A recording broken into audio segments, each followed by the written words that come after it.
We're live. What's up, Christian?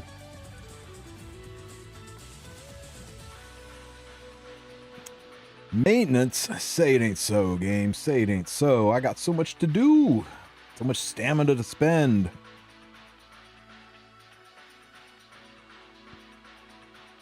So many units to fix. Holy shit. Are we winning this war? Oh, it's a close one. Oh my god. Is 3 fights enough? 122, 3 fights isn't enough. We lose.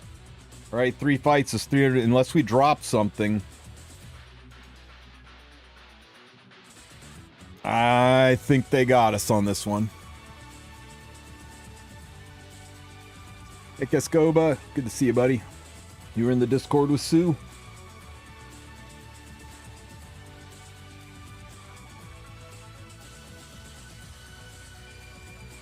What's up, Jick? Jike?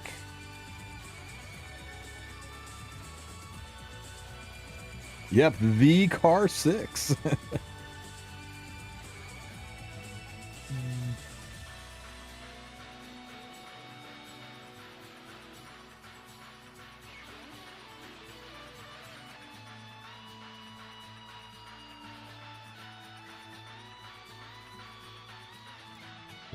Let's see. How can I burn stamina stupid fast?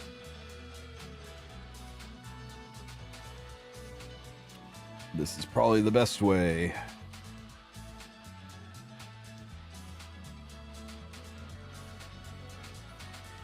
What's up, Nun? Durstar, Crimson. Nuno. How you guys doing? Welcome, everybody.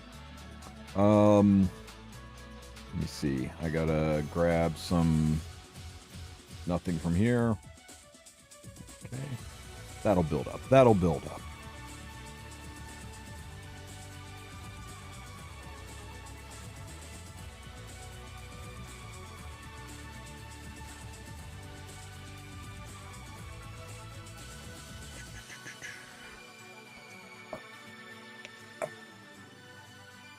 Okay, let's see. How's my epic pass shit doing? 5,000. Doing okay. Saw the video. I'm glad I wasn't the only one who thought the SSB, the Sylvan Sage Vivian foot was weird. Yeah, it's odd. It's like a hoof. I didn't know she was half centaur.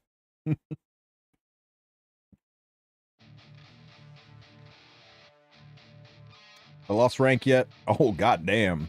They're playing serious up here. My defense is still doing okay, though.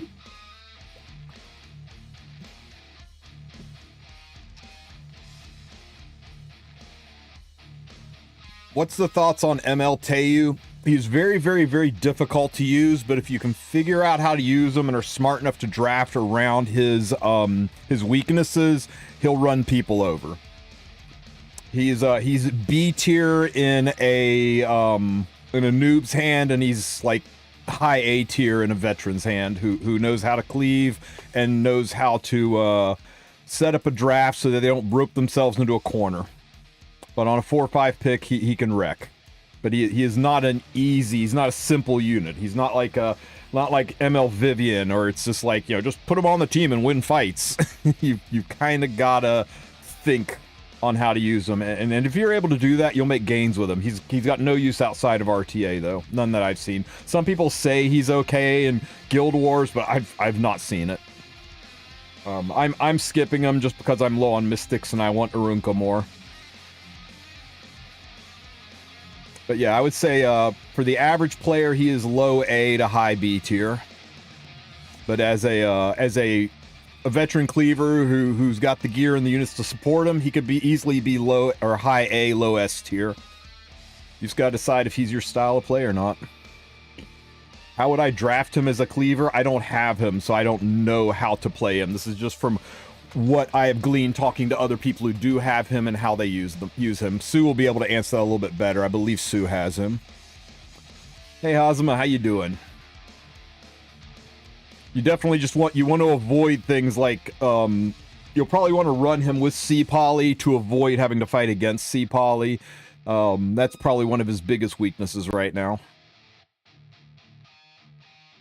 Oops, I almost reset my streak. Let's see. No.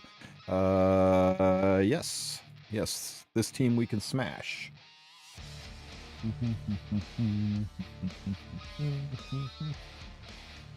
Getting ready for the gym tomorrow? Nice. What you working on? I need to get my ass back to the gym. I just started playing RTA. Any tips? Put on really stupid music, right? Really, like, you can't get angry because this music is so stupid that it's making you laugh. And that will help you with the rage. No, sincerely, the best advice I can give you is get into a chat room with your friends and have them make fun of you while you're doing Guild Wars. Do anything to make it a group project. If you play, or Guild War RTA, if you play RTA alone, it's so easy to tilt. But if you make it a group thing where everybody's hanging out and poking fun at each other, it makes it a lot more palpable. I try never to do RTA unless I'm like in a room full of people, just because it's not fun. It's like watching a comedy show. It's much more fun if you do it with people than if you do it alone.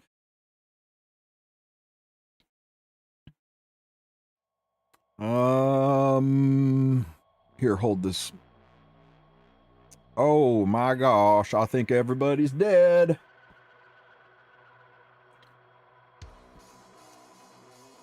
Stress recovery day, lower back legs, nice.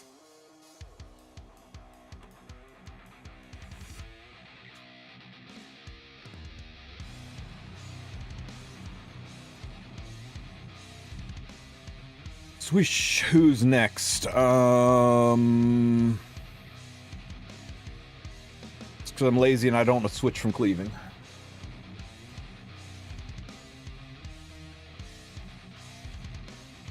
Just say F it and first pick Green Ray, win or lose.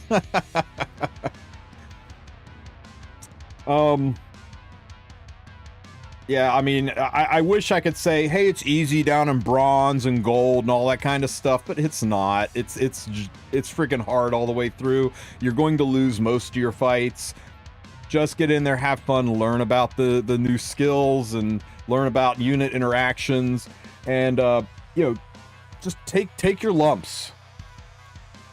That's how all of us got better at RTA, right? The Super Saiyan approach. You get the ever-loving shit kicked out of you, but you learn while it's happening. Just don't get mad about it. Nobody does good at RTA the first few times they fight. Not even the first few weeks. That is a chonky Abyssal Euphine. That is a very chonky Abyssal Euphine. Maybe that means she's on Arius. I love those. Oh, she was on Arius.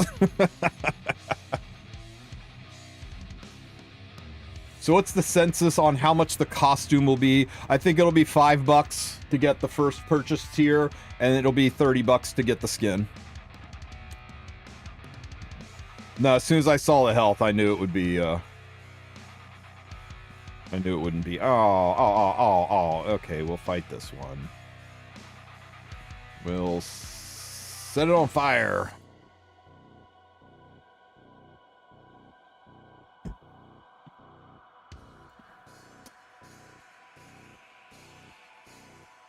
I can't believe these pay for skins. I mean, cosmetics are big in Hero Collector games, man. I mean, that's somebody think, you know, some people, they don't spend on anything but cosmetics, so I would rather them monetize this than just about anything else.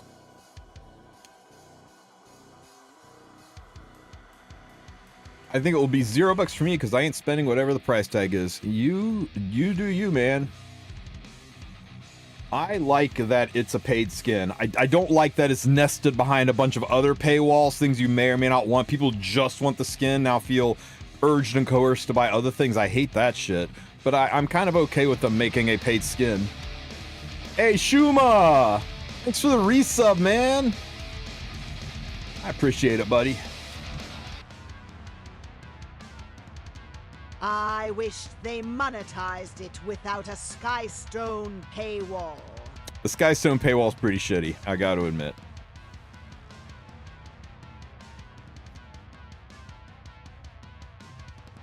I think my S3 kills this. So I'm gonna go over here now.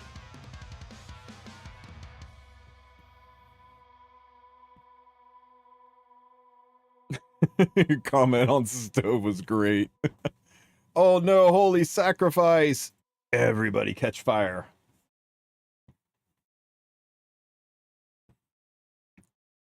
Poof! Aw, she's got too much health. She will not. Oh, she did! She fell victim to the pool floaty of death.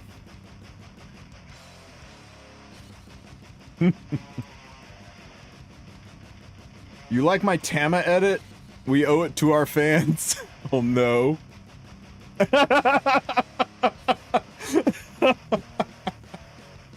I can't believe they started that out. They're saying, we owe it to our fans. It's time for us to pay back our fans. It's like, oh my god.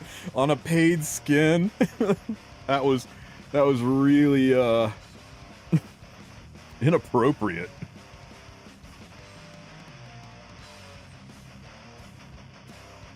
I don't mind the skin, but the Skystone cost for the new lobby is way too expensive. Yeah, it's a pretty looking lobby though. Yeah, we'll just have to see. We'll have to see. Maybe they'll surprise us. Maybe it'll be like $1 and $5. I don't know. I don't think it will, but maybe. Who knows? I mean, 1,600 Skystones is already knocking on the door of as much as they used to charge for a skin and a lobby pack combined.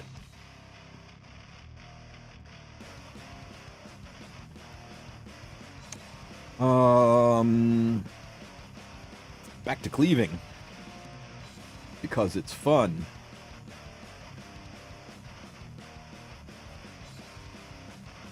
Oh, they play music too? That's pretty cool. I'm actually climbing an arena. Yeah, you can kind of climb and hold Emperor now. It's kind of nice.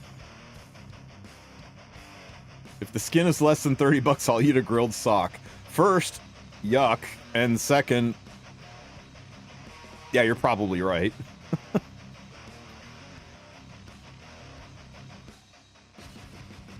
I don't think I would feel so bad if I knew there was a collab on its way. Maybe we're going to find out about that soon. I was really kind of hoping that would be in today's data burst, but here we are. They've got banners scheduled out until April 10th. That means that's the earliest we'll see a collab is the last 2 weeks of April. Won't be the first 2 weeks. Who gets hit first? Mort, you're on Holy Sack, right? So, be dead, Mort. Oh no, Mort's back. Whatever will we do? How about this?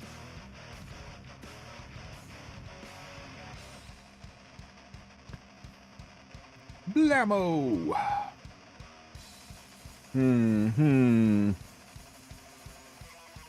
Will we kill the child in one hit?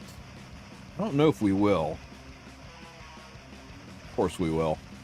Oh no, she survived!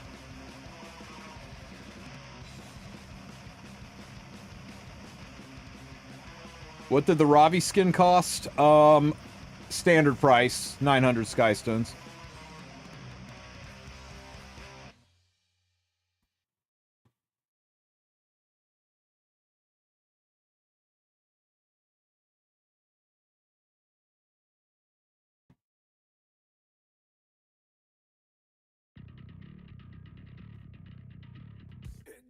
Yeah, 900.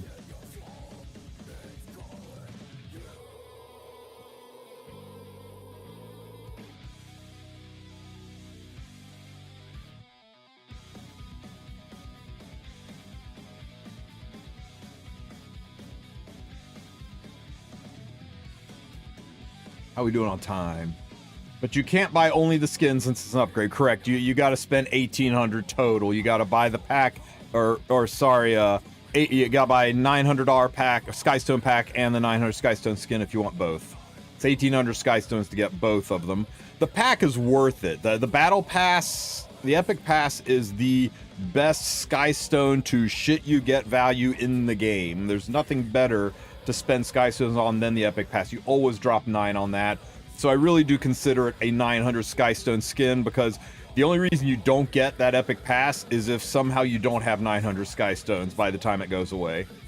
And everybody should, because you'll get that much just from cycling arena, right? Or if you're new, from doing some adventure. I'm not going to buy it. I'm still debating. I don't use Ravi that often, so I'm debating. I will probably buy it. I think it's a really nice skin. Fuck it, I'm getting it.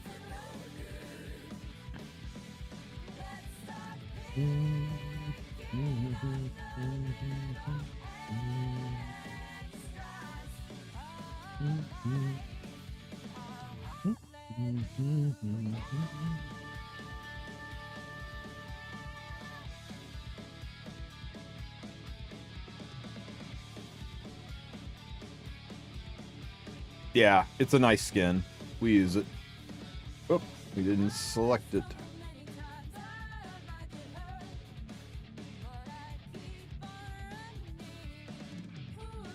It's a nice ironing board. Jesus, cranked.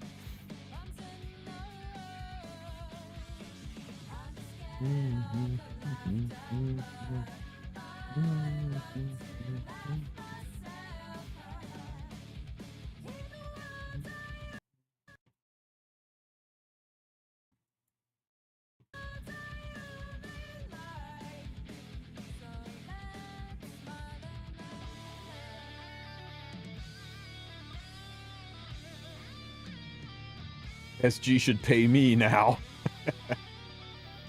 This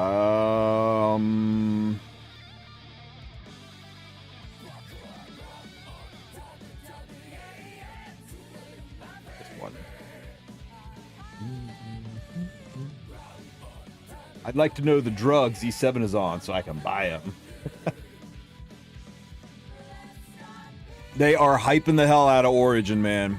You have no idea. They are going ham on Origin, so I hope it's impressive, man. I am not sure what they can release to be worthy of all this hype, but one thing I've learned from watching animes is when people hype something up too much, it really, really sucks to be let down, so they better bring the frickin' fire.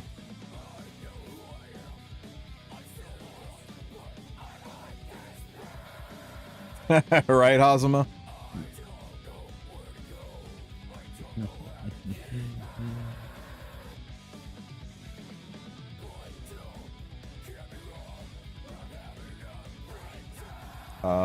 Here you go, Mort, hold this.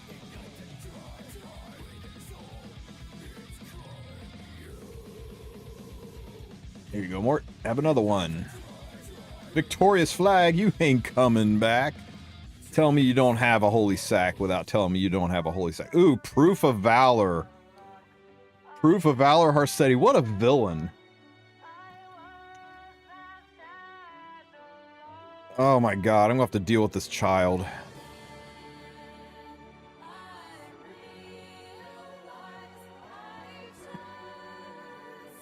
Funny how Counterside also had a relaunch called Origin. Coincidence? Any cool stuff from the patch today? They are significantly nerfing Guild Wars, so it's basically now truly just a reskin. We've got a special Mystic summon where you'll be able to select any Mystic unit you want, Harsetti or Prior, and make a banner out of it, so you can chase a summon that you've always wanted. The Elias, or the Tam skin is coming out. The second half of the Elias story is going to be here. It's really about it. I think they're, oh, and we got, what do you call it? We'll have a, balance patch this Friday, balance patch announcement this Friday. Curious to see if we're going to actually see, Fallen Cecilia. No, no, no! That's freaking terrible! Oh my god. And then we have the Origins update, and, I am fucked.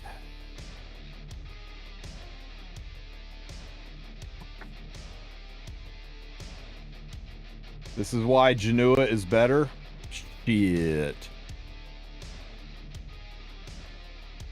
I don't know. My DPS is gone. I lost my... Come on, you can do it! You can do it! Ah, get fucked!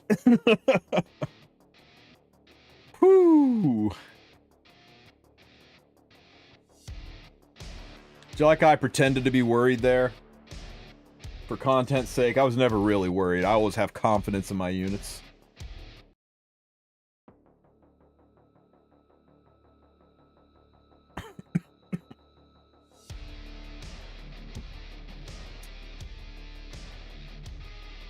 Oh, this is interesting. This is very interesting. How fast do you think that Briar is? I bet that Briar is stupid fast.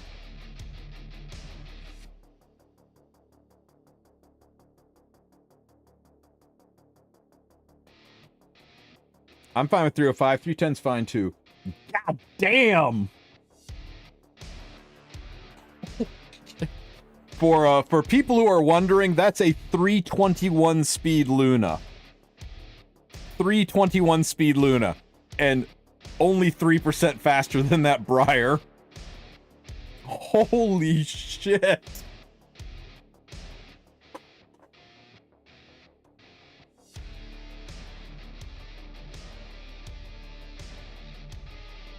So actually, it could be a 310 Briar with a shit ton of speed RNG. It's more than likely what like a... Let's see, 321 times 0.97 is 312 speed if there was no speed RNG. A 295 Briar can get that, yeah, with maximum speed RNG, and that rarely happens. Still though, man, even at 312, I don't think I can build a 312 Briar.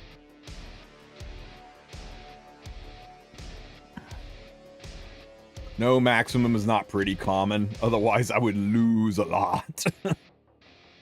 Who am I hitting here? Probably Bellion, because she probably has Holy Sack. And this should kill everything except the Senya.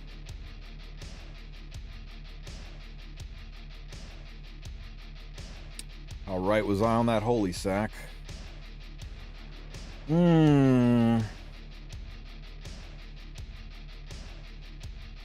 Do I think I push her to the back of the line. Surely we don't get 15%ed.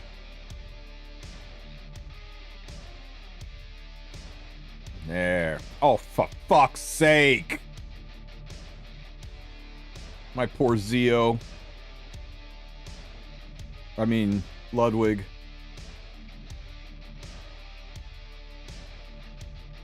I really needed her to not freaking counter on that hit.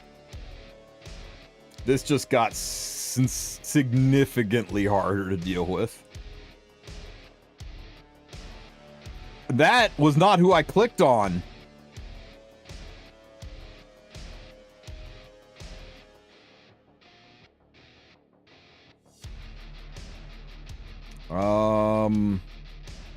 Okay, let's get rid of this. Good job pulling Pull Floaty Girl and getting a counterattack. Pull Floaty Girl, killer. Pull Floaty of death. Okay, my true DPS, Frida, survived. It wasn't a missed target. I purposely clicked on the wrong unit for content.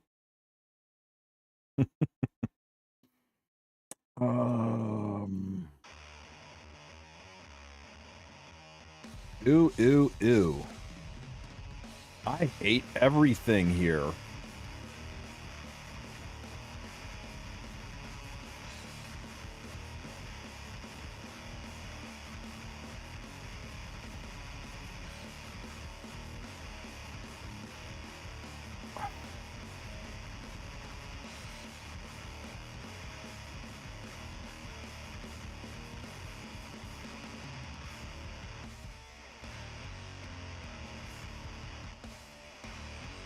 This is a fast Harsetti. I'm going to lose this.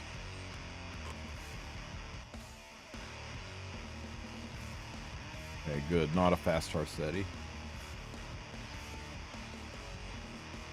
I've had issues with my E7 emulator, and since I don't play E7 no more, I got a level 100 in PoE. Nice.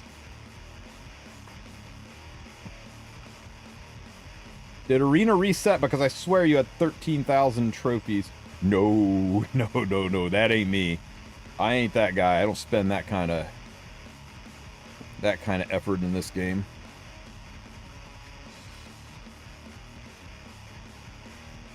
Hello.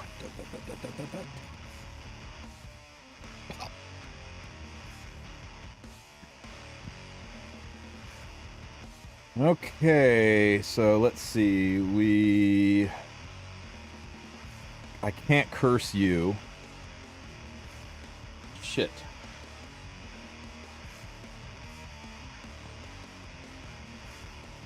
And I can't double tap her. I could double tap and kill her, but then I gotta eat Harsetti. And Harsetti's the only thing that could really do anything to my Melissa, so... I guess we just pump this into... I don't need to burn it because this is just gonna kill her. Except I need to burn for the extra turn. No. Burns ignore ER. I get the extra turn, right? Am I misremembering it? Okay, yeah. God, it's been a while since I played Melissa. Get it, Melissa. Show him who you are. So close. Oh no, everyone's dead.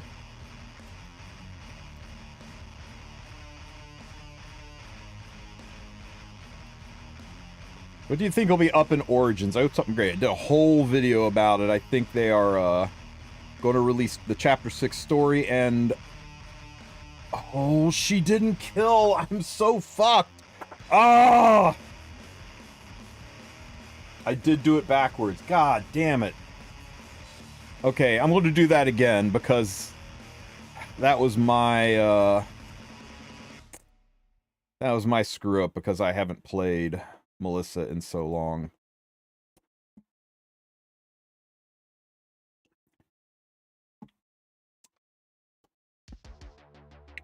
Okay, so the way this is supposed to go is we burn this. Yes, I did, Crank. Yes, I did. We push up. I haven't touched him yet. I just stuffed him in the training arena.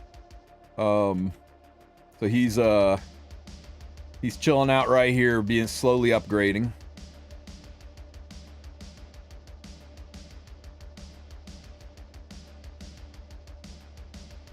I got so many other things to build. I got a cold heart, so I need to build her.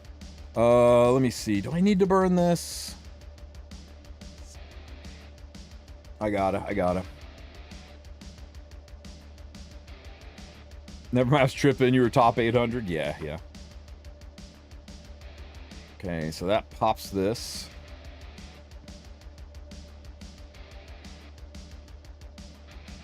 Wait, what? How? Wait, what? How? No, I had the pushes. She can't speed RNG Frida. Frida's push is stronger. Unless it was a fast Harsetti. It could have been a fast Harsetti. Well, god damn it. Smile. Oh. Redos, thank you for the sub, buddy. I appreciate you, man. Thanks for the 11 months. I just got BBK'd to death. Freaking hate BBK and Bellion on the same team. It's like my Achilles heel.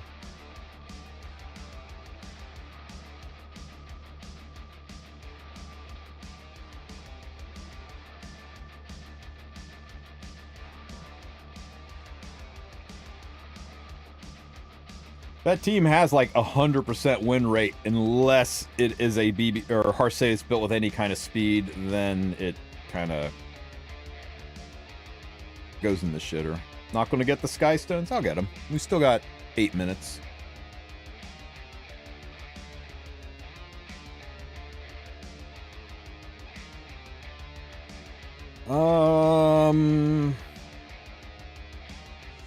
It doesn't actually matter. You know, just in case it's an evasion BBK, right? Nope, no evasion artifact. Fuck it, everybody die. Oh no, Volcanics, you didn't.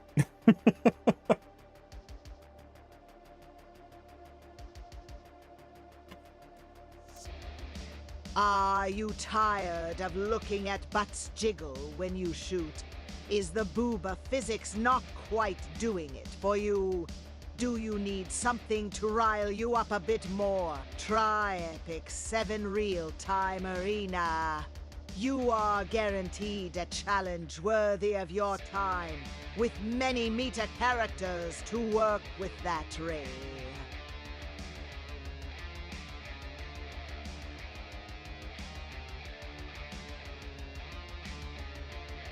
Can't use Violet here. I can use Violet here, but Violet's hard to use into this B. But I want to anyway, because we haven't gotten a chance to use the Edgelord in forever.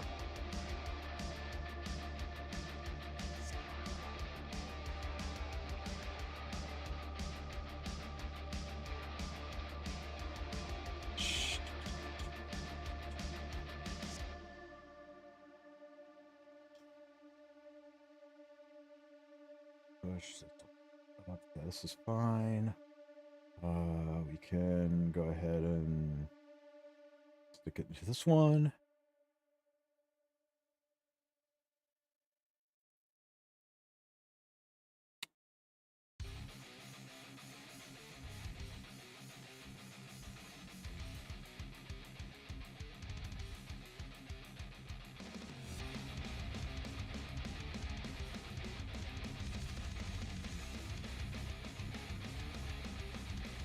I screwed this up. I was supposed to push back Harsetti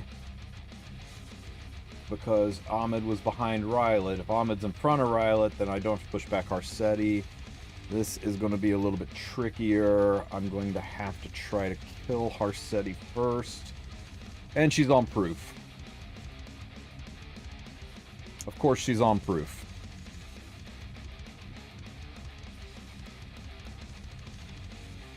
Oh, that actually will make this possible. Jesus, Mort! Cool your tits.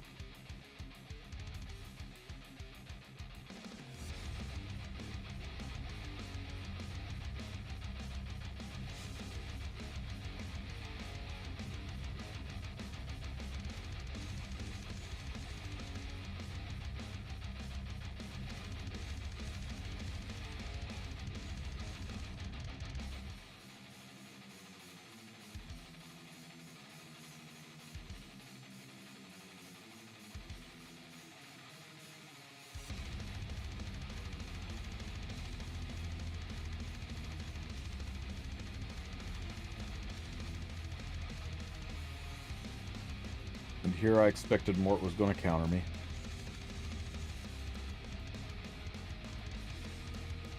Don't hit the child.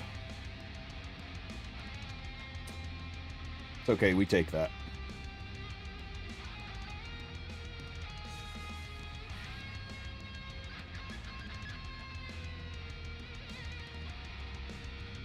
Oh, holy sack, and now he's not blind anymore. Damn it, Rylet.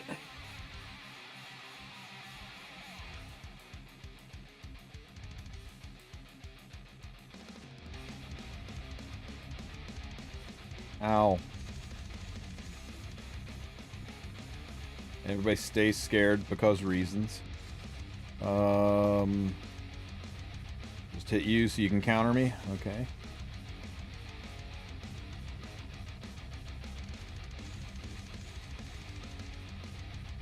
I think we just gotta get rid of this guy.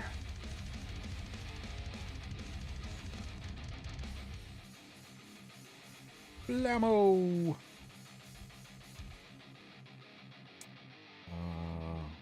Attack buff up here.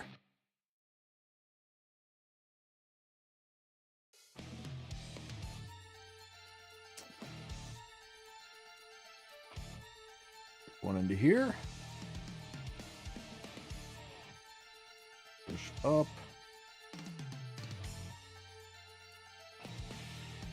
Oh, this is sweet right here.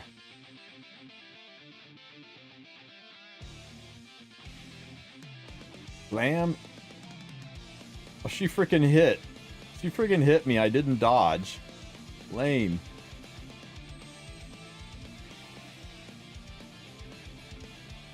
You shut your dirty mouth, Solidus.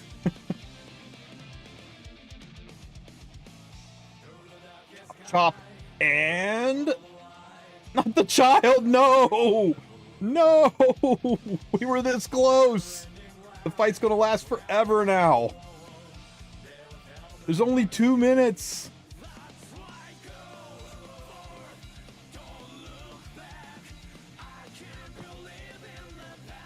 Rick and Rylet, come on.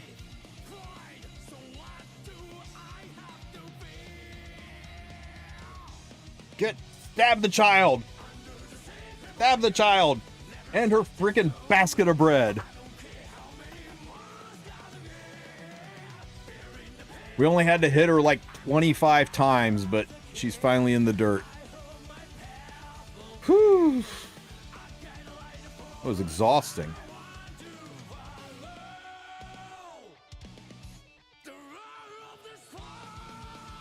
Okay, guys, less than a minute.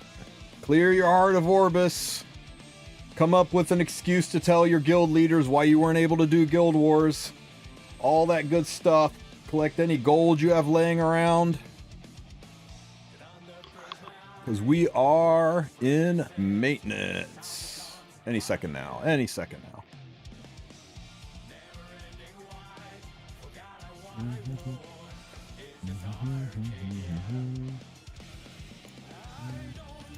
Okay, I gotta fix my Ronnie, my Solly.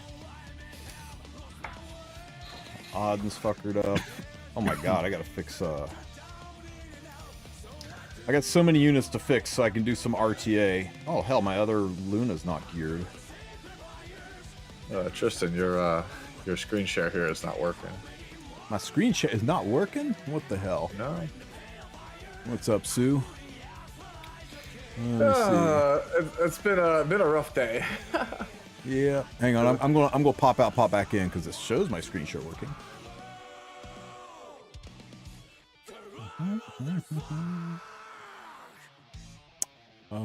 I'll just share the OBS. That'd probably be the. Whoa! How weird. You broke it. Hello? Hey, Car. I got to reboot Discord. It's all fuckered up. Okay. Yep. No problemo. Oh. Well, evidently, streamer mode now blocks screen share. Isn't that cute? New OBS overlay. Oh god. Well, there you go. Yeah. Welcome, Whoa. welcome, guys, and happy freaking maintenance. How's it going, everyone? We barely lost. There was no way we could have won. We were down by more than what we had left. Hey, you know, I tried. If you guys want a camera up, I can put you on screen, but you are not required to. I want you to feel coerced. I look like a wreck right now, so I'd rather not. Yeah, I got enchilada on my face, dude. I'm Enchilada. gonna sit the camera out. No worries. I'll put up your Discord thingies so that people can at least see who's talking, who's yapping. Give me a second to just fix that though. And just do that. What is that? Let me see car San now. Francisco, Jesus. What's my opinion on Vivian's feet? Looks like AI to me. I don't know if Sue I go loves so feet. far as to call I it do girls' feet not. AI. I do not. This is Tristen propaganda. Sounds like crazy talk to me. Yeah. Ah. So Friday, right? Shit gets Friday. amazing on Friday. I really hope so. I'll keep it a stack, guys. Like, I'm probably gonna make a bingo card. I thought it was Saturday. And We're talking about the if balance patch or the origin? No, just the origin thing. I'm gonna for Friday Nature. I'm It's, gonna make. Don't you take my idea, Tristen. I'm making a bingo card. If we actually complete a bingo, then I'll get excited. Talk slower. Bingo I'll card. I'll hold my Okay. breath. Talk slower. Bingo card. And what are we putting on the bingo card? Yo, let's bingo card and drink. Depending on how it goes, guys, I'm gonna need a. The free, I can't decide if the free space. Oh my god, that would be great. Heavy. You do a bingo card, and like me and Gar can do a Epic 7 the drinking game. No, seriously, I can't tell if the free space should be they announce a new unit or I'm disappointed. Free space should be packs. Let's be real. Free space should be celebration packs. I hope not, dude. I want to be absolutely floored with the amount of like push they're putting behind this. Like, please floor me. Like, I would love to be enthusiastic, optimistic. I would love to be elated, right, about whatever is coming on Friday. So for those who've been living under a rock, this Friday, Smogate's announcing their Origins patch, whatever Origins patch means. So far, we've only gotten a teaser that shows the stages in reverse order: 5, 4, 3, 2, and 1 stage bosses, then Rash slashing the enemy, and then a silhouette of a figure with some crystals around him. That a lot of people have made some really awkward guesses at who it is, and that's it. And it's going to be announced at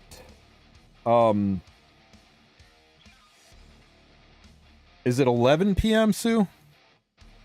11 p.m. EST. 11 p.m. Eastern Time Friday, 10 p.m. car time, 8 p.m. Pacific, and 3 a.m. Saturday UTC. Did they not tell content creators what it is? It's adorable. You think they tell content creators anything? No, they don't tell us anything. They used to. Back when we had CMs, we used to get told shit. Now we find out when you find out.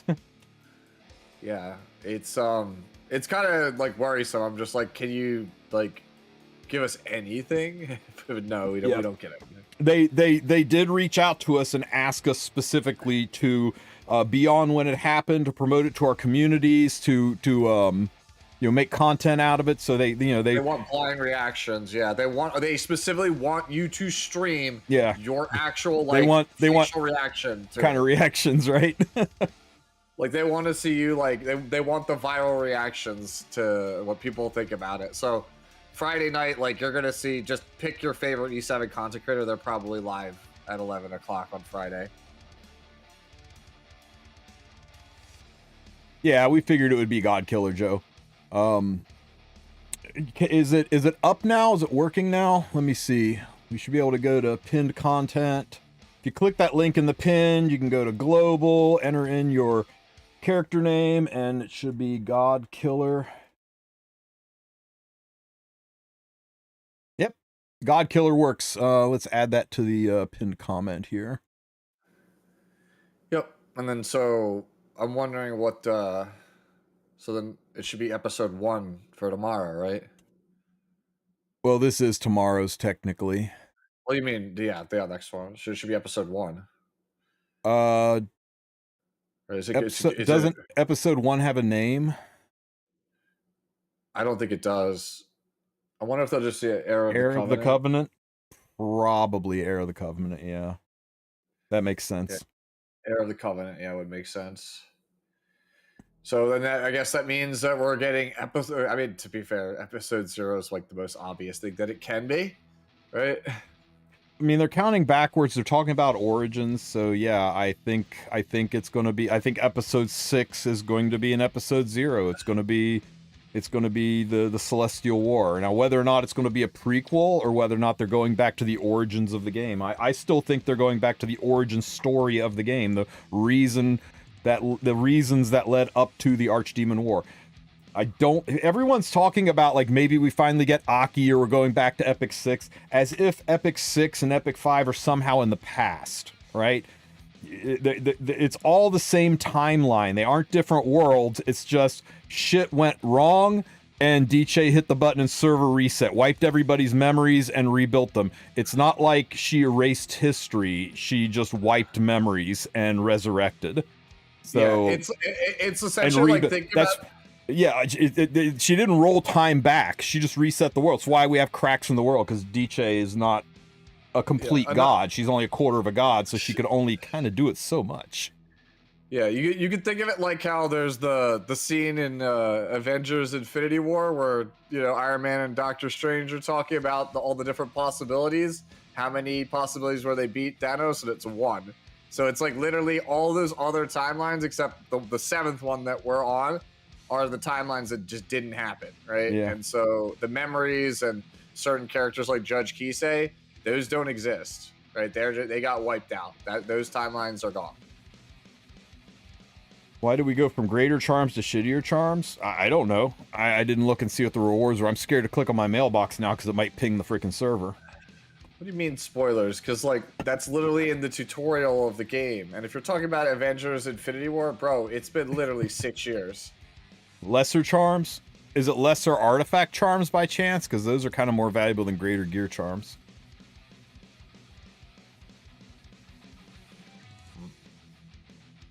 You know what we'll get tomorrow? We'll get level 78 gear from the code. We're going back to the origins. Everything's level 71 gear. Oh man, even worse, bro. What if it was lesser artifact charms? Lesser artifact charms are significantly higher value than greater gear charms. Are you kidding me? Yeah, you know what'd be the funniest thing, Tristan, is if the code for tomorrow gave you just a pair of level 70 Pegasus boots. That'd be fun. It's a throwback for those of you guys who are not around long enough. In year 1, before we had level 85 gear, right? The boots that you get from Labyrinth, they're like a purple pair of level 70 boots, Pegasus boots. Those were most people's best boots for like the first 6 months the game came out. Oh, mine are in storage. I can't go look at them. I'll ping the server. Yeah. So also this Friday we're on schedule for a balance patch adjustment. For the announcement of a balance patch, units being rebalanced, because the 12th, I believe, is 8 weeks from the last balance patch we had. All right, I'm gonna say it. I don't care what's in the balance patch. If it doesn't rework or nerf Harsetti, I don't want it. Is it the preview or the actual just an announcement? It'd just be the announcement. The this is what you're getting announcement. So we got 2 weeks to think about it. Oh, so we'll see the characters, right? Yeah, we'll see the characters. Yeah, it's the stove post where it lists all the stuff, and people go, "Oh my god, this unit's gonna be so broken," and they didn't go far enough with this unit. And Smoggy goes, "Fine, we won't do the buff then." So please, just shut up about it. Let the patches happen, and then we can tell them to fix it later. What do you think, or Car? What do you think? What do you think the shot of What do you think the shot that this patch is going to have the new Fallen Cecilia on it? I know we were talking about this. I think it's going to be the next one. I think they always take their time. Yeah. I mean, she could be on there. Did it take? Because they pulled FCC, then we had another balance patch that was kind of lackluster, and now we got this one, right? Or was FCC the last one? I think it was the last one they pulled it. Yeah, and they skipped one with Flan, didn't they? They went Flan, skip one, then new Flan. That's why I was thinking it's almost the same exact snenario.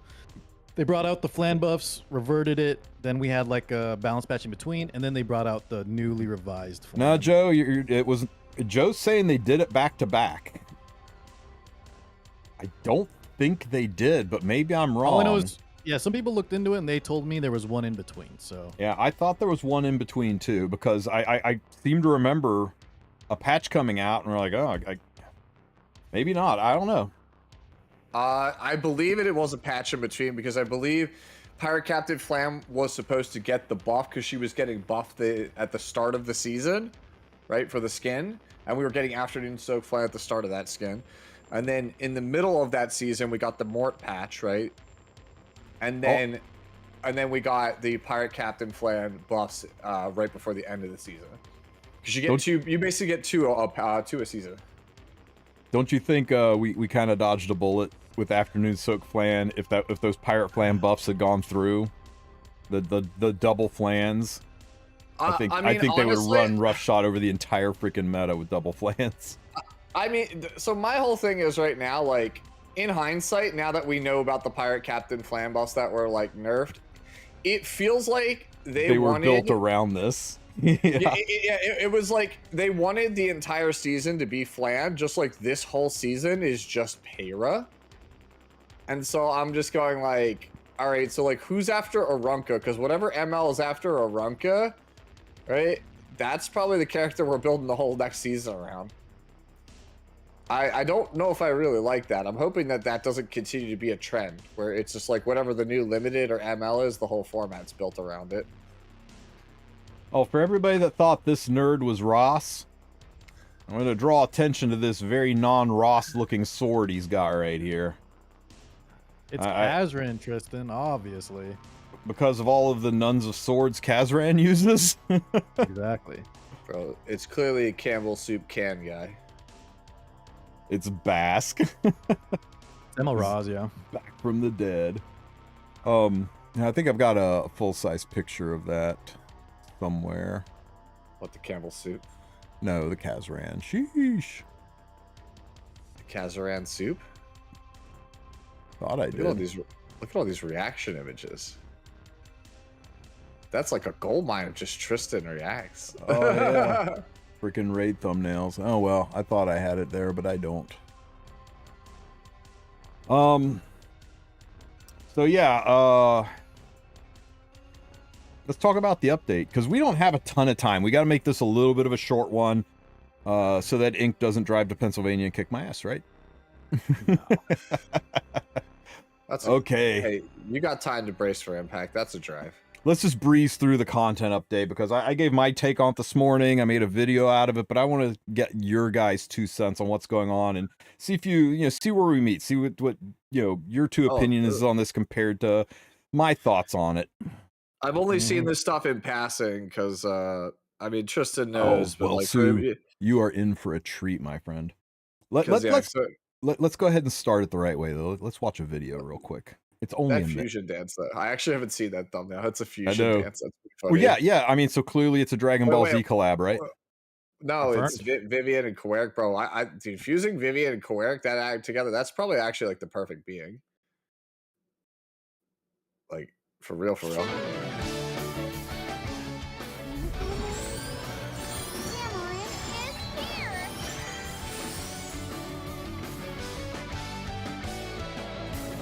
Man, what a good skin. My only complaint is the cost. Yeah, that was shown to me earlier this morning. I was not happy about that. So I do like that it's not half of a skin.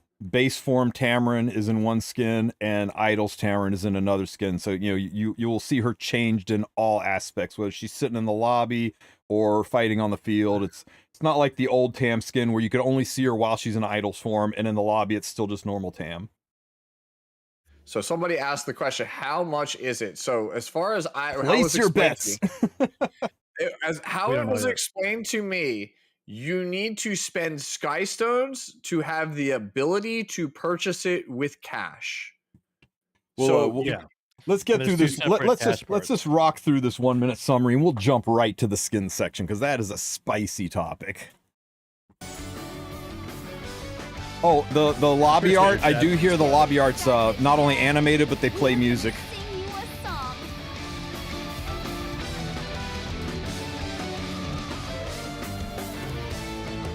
Guys, don't be taken in by this Saturday stuff. If you're here in the States with us, this is at 2:59 a.m. UTC. That means RTA ends at 10:59 Eastern time on Friday. or 7:59 Pacific time, 9:59 for you, Car. Yeah. And 59 seconds, right? The instant the clock strikes 10 o'clock Central, RTA is closed Friday night. It's PM. It's PM. Friday nights. April 4th. Yeah. Yeah. So that means if you're just trying to lock in your skin, you want to know when do I do my last fight? That means if you're on the East Coast of the USA, if at 11 o'clock on the 2nd, you do your last fight, you don't have to do any more for the rest of the season. You're locked in. So try to do one, do your final fight to lock in your final score into Masters, Challenger, Champs, wherever you're at on the 2nd after 11 p.m. Eastern time, and you're locked in for the rest. Everyone else that's pushing for Emperor or Legend, may God have mercy on your souls. Yeah. As an aside, real fast, I'm gonna take my chance to plug it, but I did a cheat sheet like I do every season. So if you have no idea how to draft, if you want to play a standard, if you have at least a decent chunk of units in your box, you can check out my YouTube. There's a whole like walkthrough there that basically shows you how to build all the characters and Post everything. the video, Sue. Post the video. All right, will do. 1 second. So here is the new Warlord badge. It basically is the Champs badge, but more bronze instead of gold. Odd choice with eyeballs. So this is for the top 3,000 in RTA. There you go. I put it in your chat and Twitch if you want to throw it over on YouTube. But yeah, if you're looking, it's a bit long, but it basically covers every single like major character, how they're used in the format, when you draft them, so on and so forth. It's probably the only, considering the whirlwind state of my life, it's the only thing I've been able to put out lately, but I'm proud of it. Hey, Ed Square, thank you so much for the sub, buddy. Should I grind out the skin even if I don't have the unit? This is what's going to happen, French. You will skip it. You will not grind it to get the skin. Tristen, sup chat. And then you'll pull you'll pull her the next day. it's just the way of it, right? It happens like all the damn time. So yeah, if you like the skin and you want it, I mean, it's not that hard to get masters, especially if you watch Sue's video, right? I'm not gonna lie, I kind of like the Warlord frame better than the Emperor frame. It's got more personality. It's the eyes. It's more pointy. It's got horns. It's personified. Someone said it looked like World of Warcraft art, like Arthas or whatever, or like it was like a Gundam or like some kind of mecha. The Lich King. It's like a face. Like the Lich King, right? Yeah. It's a face. I was like, that's kind of cool. Those Vivian skin. Deserve no mercy. I like the 2D model. Or the sprite. I mean. Oh, somebody pointed something out to me, and like I kind of can't unsee it. Right? Yeah. I'll probably like ATK will probably like crucify me if he's like listening. But like number one, there's 3 complaints I've heard about the skin. 60% of people say that the concept for the skin is just boring or it looks like Bellion. 30% of people. I don't know. It looks like Bellion, but okay. I would say like 10% of people complain to me about AI, but there's like about 30% of people who've complained to me are just boobs too big. And the chief complaint about that is how does the dress support them? Because I actually looked at the dress. I never bothered to notice. I was like, yeah, physics don't work here. There's no straps or anything to hold her up. She has literally 0 support. So literally, why are we surprised by this? That's been a thing since like Cirilla. No. Cirilla's at least got the bra, bro. But here's the thing about people complaining, Sue. This is her original. This is the proportions of her original. No, I'm not complaining about the proportions. Just someone pointed out to me, they're like, that's not how like the dress, like that's not how garments work, right? Yeah, and dragons like Luna would have permanent backaches too, man. Like it is what it is. Orbis is a low gravity planet. Okay, it is a near zero gravity planet. Explains everything if you think of that. And also, for the love of God, if people never heard of stripper tape before.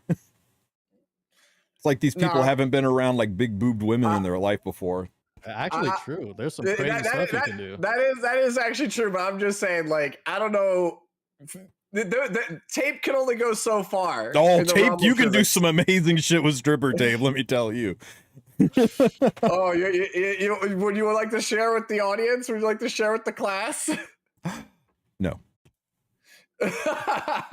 Look, at the end of the day, I'm on your side of this one, Car. Those things can stay thangin'. I will So- say the fair take is that it is a little plain. I agree with that. Yeah. I like the skin. I personally like the skin. I think it was on its way to being one of the best skins we've ever had, and then they got rushed. They got said, you got to crank this out like a couple weeks early.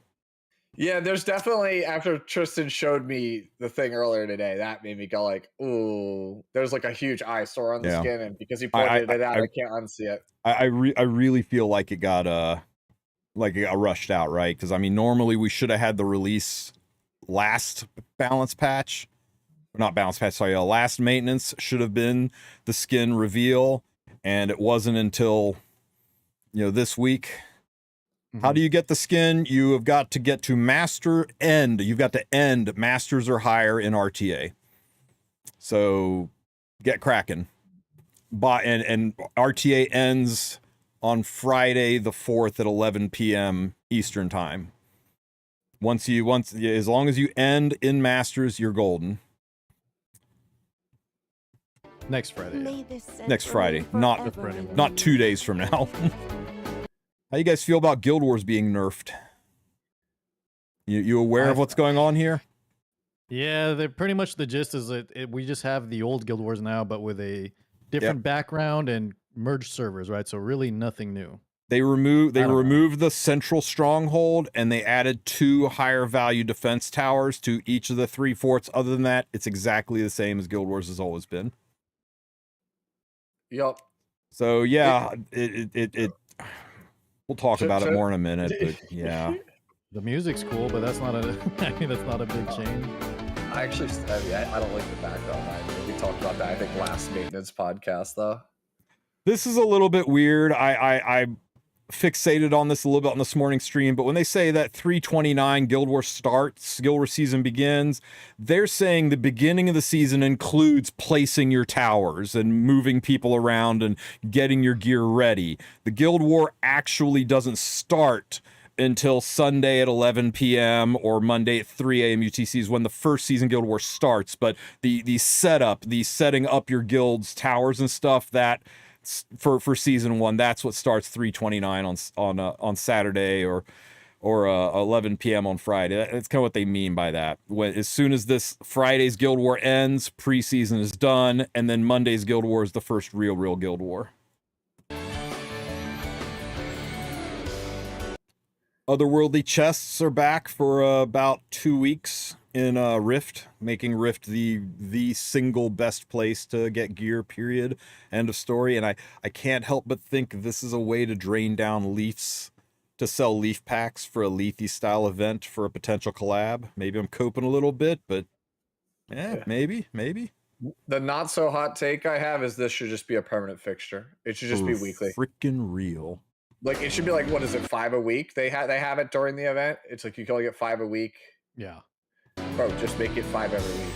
Like, we're at the point now where a usable RTA roster is like 40 something characters. Like, just make it easier, please. I'm begging you. How does this work? Are you talking about the otherworldly chest? How does this work? You farm Rift, and randomly an otherworldly chest will appear. And when you go back to your lobby screen in Rift, the little blue swirling Oculus portal will turn a deep crimson red. And when you click on it, a banger piece of gear, a red piece of gear that's over 31 gear score or something like that will pop out.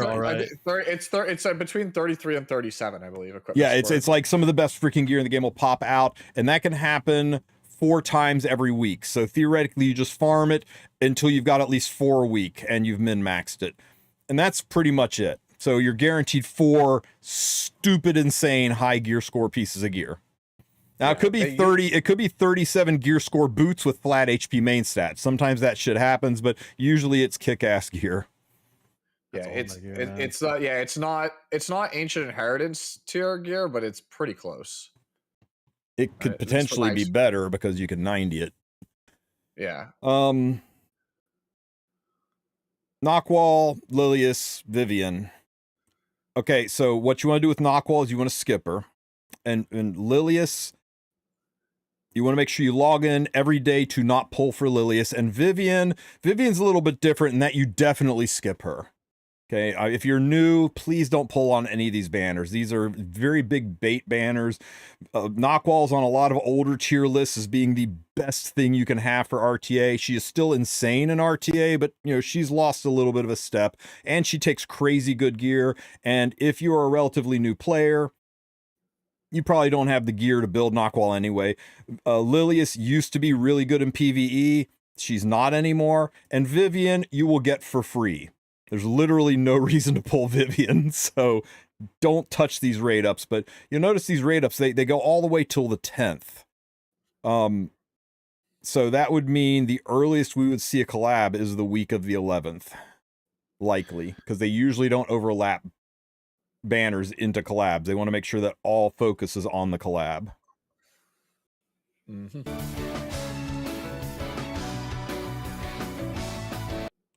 This has caused so much confusion because it's not mentioned anywhere in the notes, in the update notes.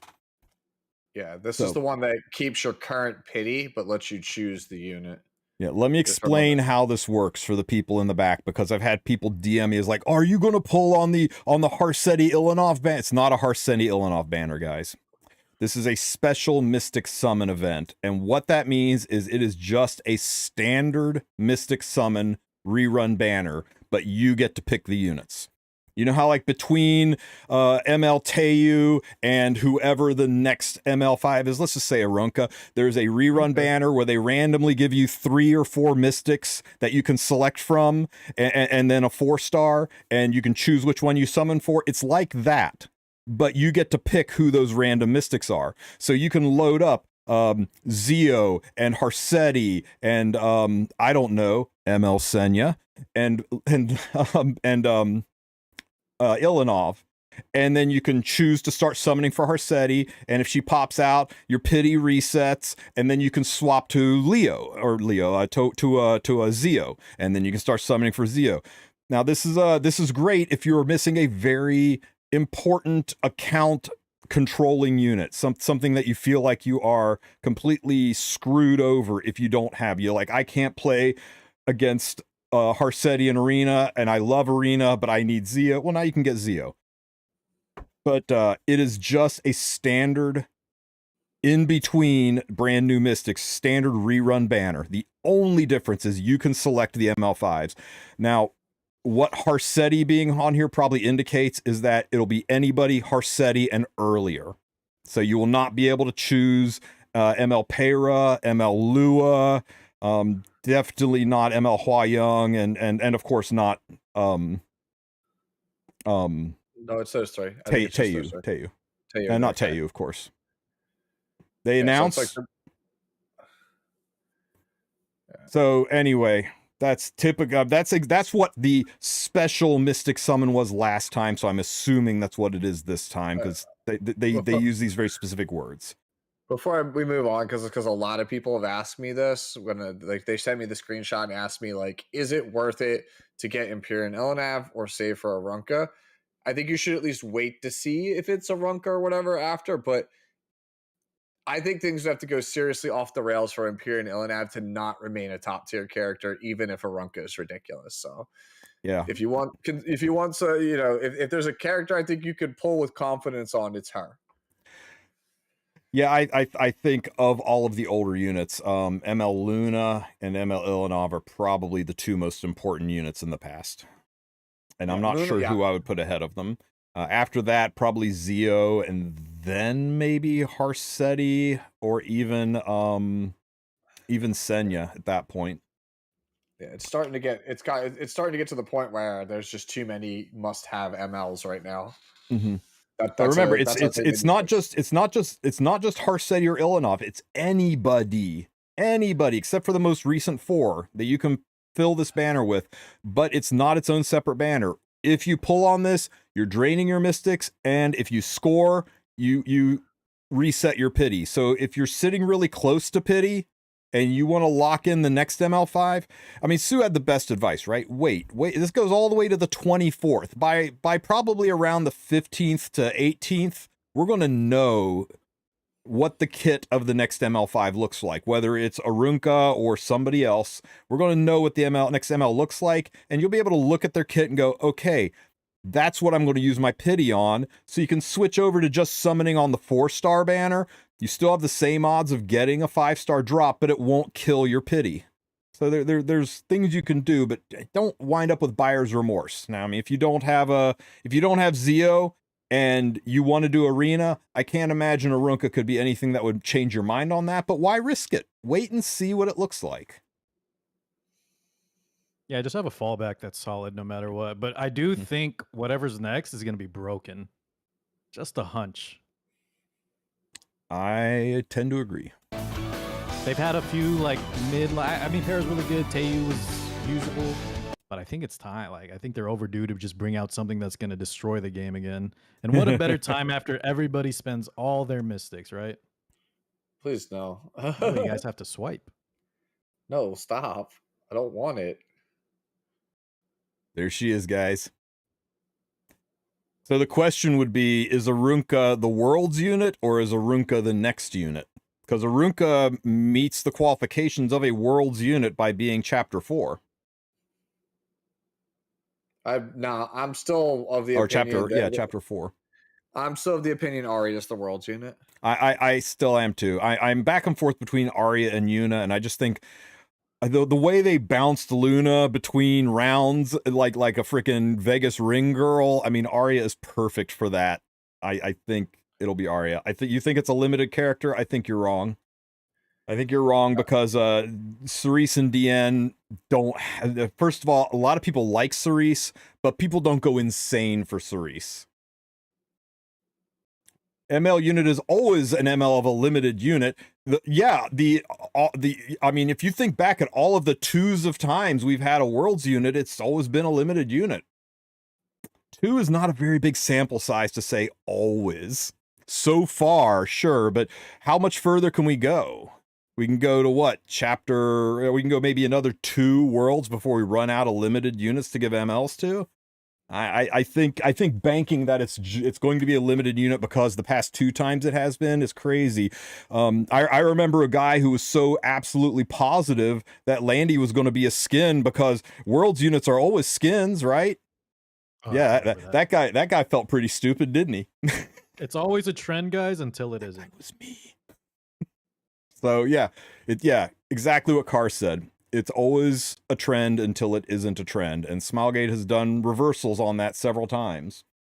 So yeah, I wouldn't wrap too much on that, but it's pattern. I trust patterns more than trends with Smilegate, right? I really trust patterns because patterns are usually a little bit more reliable in predicting what happens for Smilegate than trends are, and it really kind of sets into me that the pattern was DN World Cup was a Season 1 unit, Landy World Cup was a Season 2 unit, Luna World Cup's a Season 3 unit.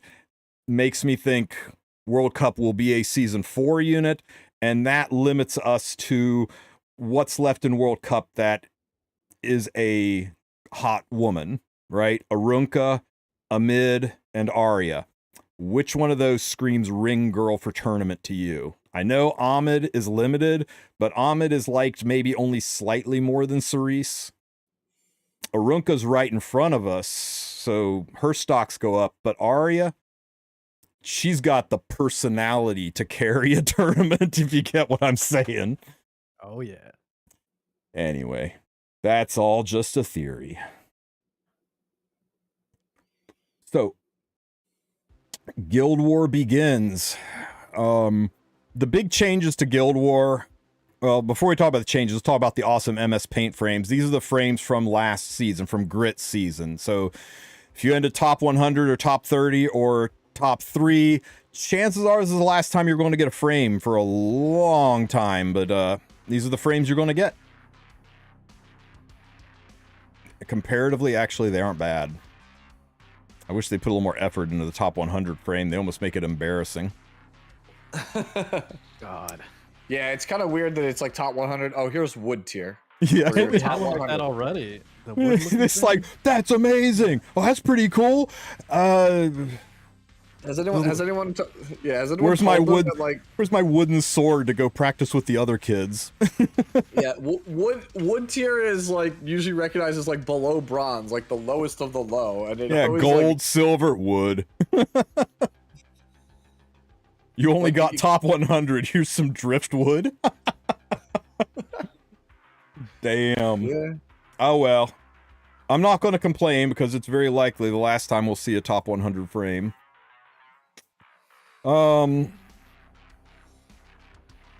So, you can view the top 3 guilds by going to Guild, Battlefield, Guild War ranking. You can, but you can't click on their info unless they're on the same server as you. Now, that is something that we have reported to Smogate and said, hey, this really needs to be fixed. It's kind of crappy that you can't look at the guild info because it'll just say, here you go. I got a freaking picture of it. I'm gonna dox the server, and I don't care.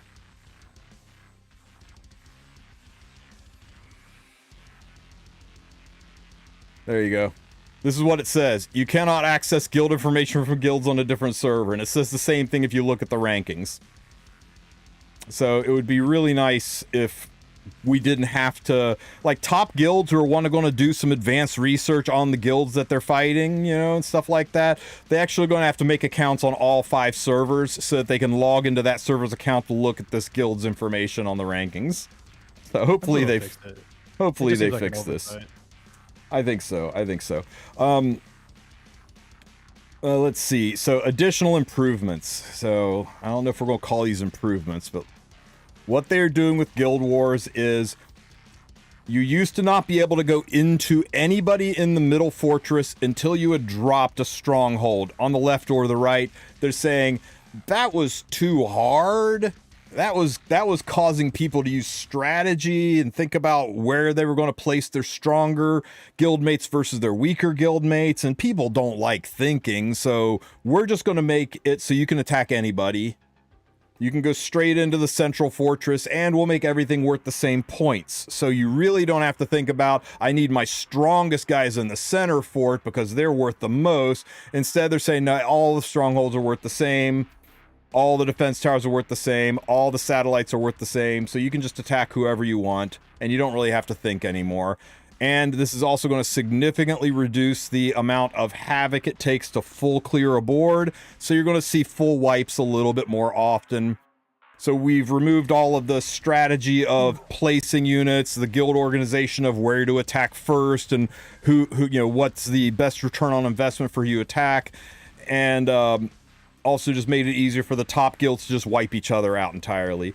So I don't know who asked for this, but I'm annoyed by this, actually, just because. So you think about this, right?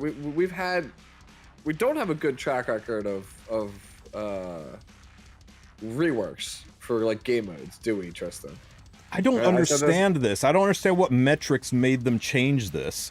I'm actually concerned that they looked at the Guild War metrics and went, man, very few guilds are participating compared to last season. People must not like this, so let's go ahead and change it back to the way, because this really does change Guild Wars back to the way it used to be, and maybe that'll make more people play.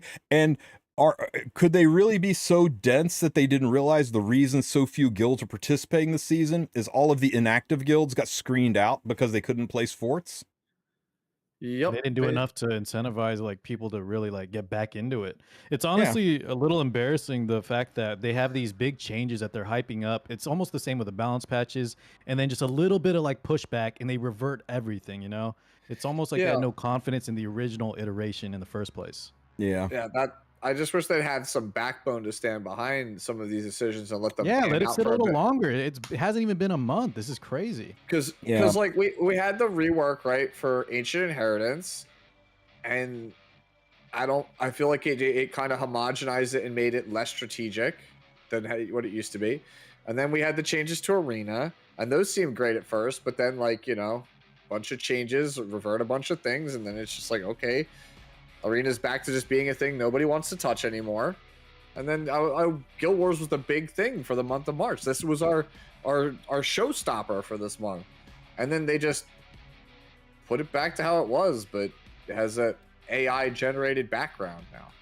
To be fair for Arena, they did somewhat fix Arena climbing for people. It's now, you know, I can sit in Emperor and not have to spend Skystones to stay there. So, it makes it a little easier to coast in Emperor and maybe push for top 100. But they widened the gap massively between the top 10. So climbing, pushing for Skystones is now, like, statistically impossible. I don't think you could have enough... I don't think you could spend enough money to get to top 100 once you're about 3 weeks into it. But they just refuse to do resets, so I hope they find a way to repurpose the things you have to do to get the Skystone rewards, because getting Legend 1, that's not a possibility anymore for anybody. Yeah, I never got it, so for me, that's just that ship has sailed, so I don't really care, but... Like I have all the other Legend ones, just not the Legend 1 one.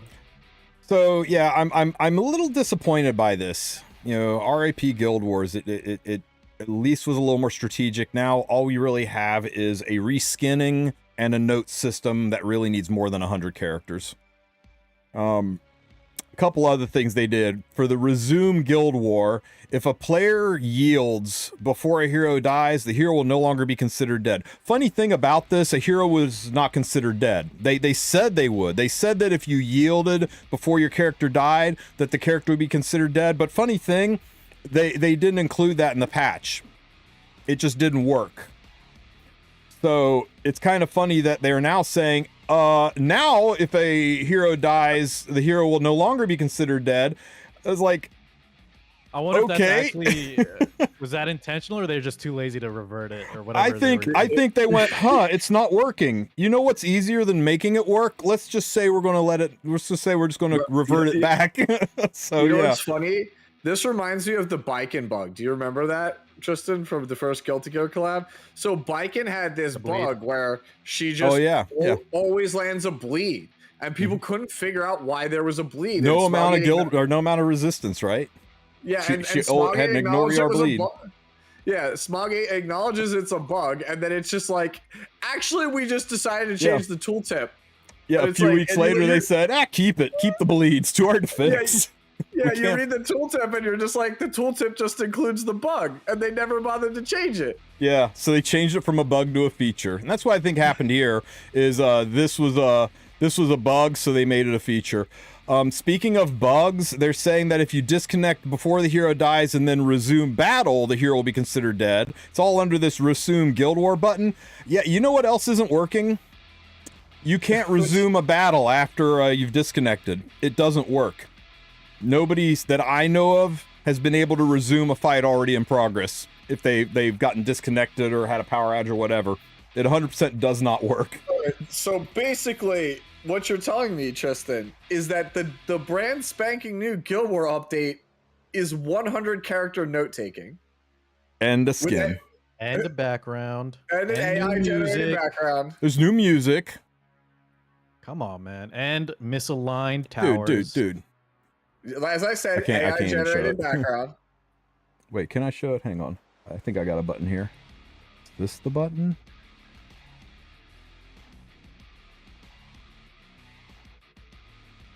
Were you able to see my desktop? I made it the Guild War background. No, it didn't show. Okay. Press off for a second.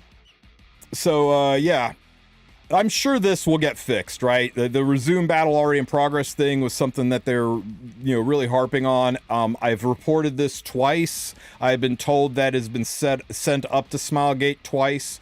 It's one of the 50 questions that I've asked the new CMs. This is one of the 3 that they've responded to, and they said that they sent it up last Friday and they sent it up again today. So hopefully this gets addressed. I've seen that list, by the way. Tristen's got like a long list, and he spams it like twice a week. It's like, here's 24 things that we need addressed, and only like 1 or 2 have gotten looked at so far. Yeah, lately it's been like 20 Tristen posts and 1 CM. How are the new CMs? They seem nice.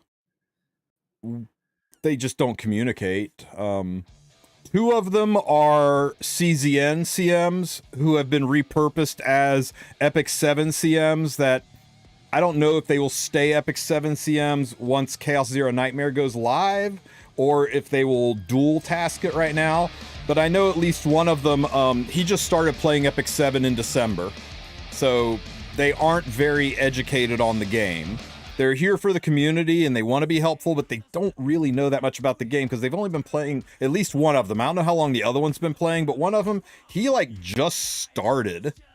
And the other one lives in Korea, so there's a big time gap, and I think that might be why we miss each other a lot.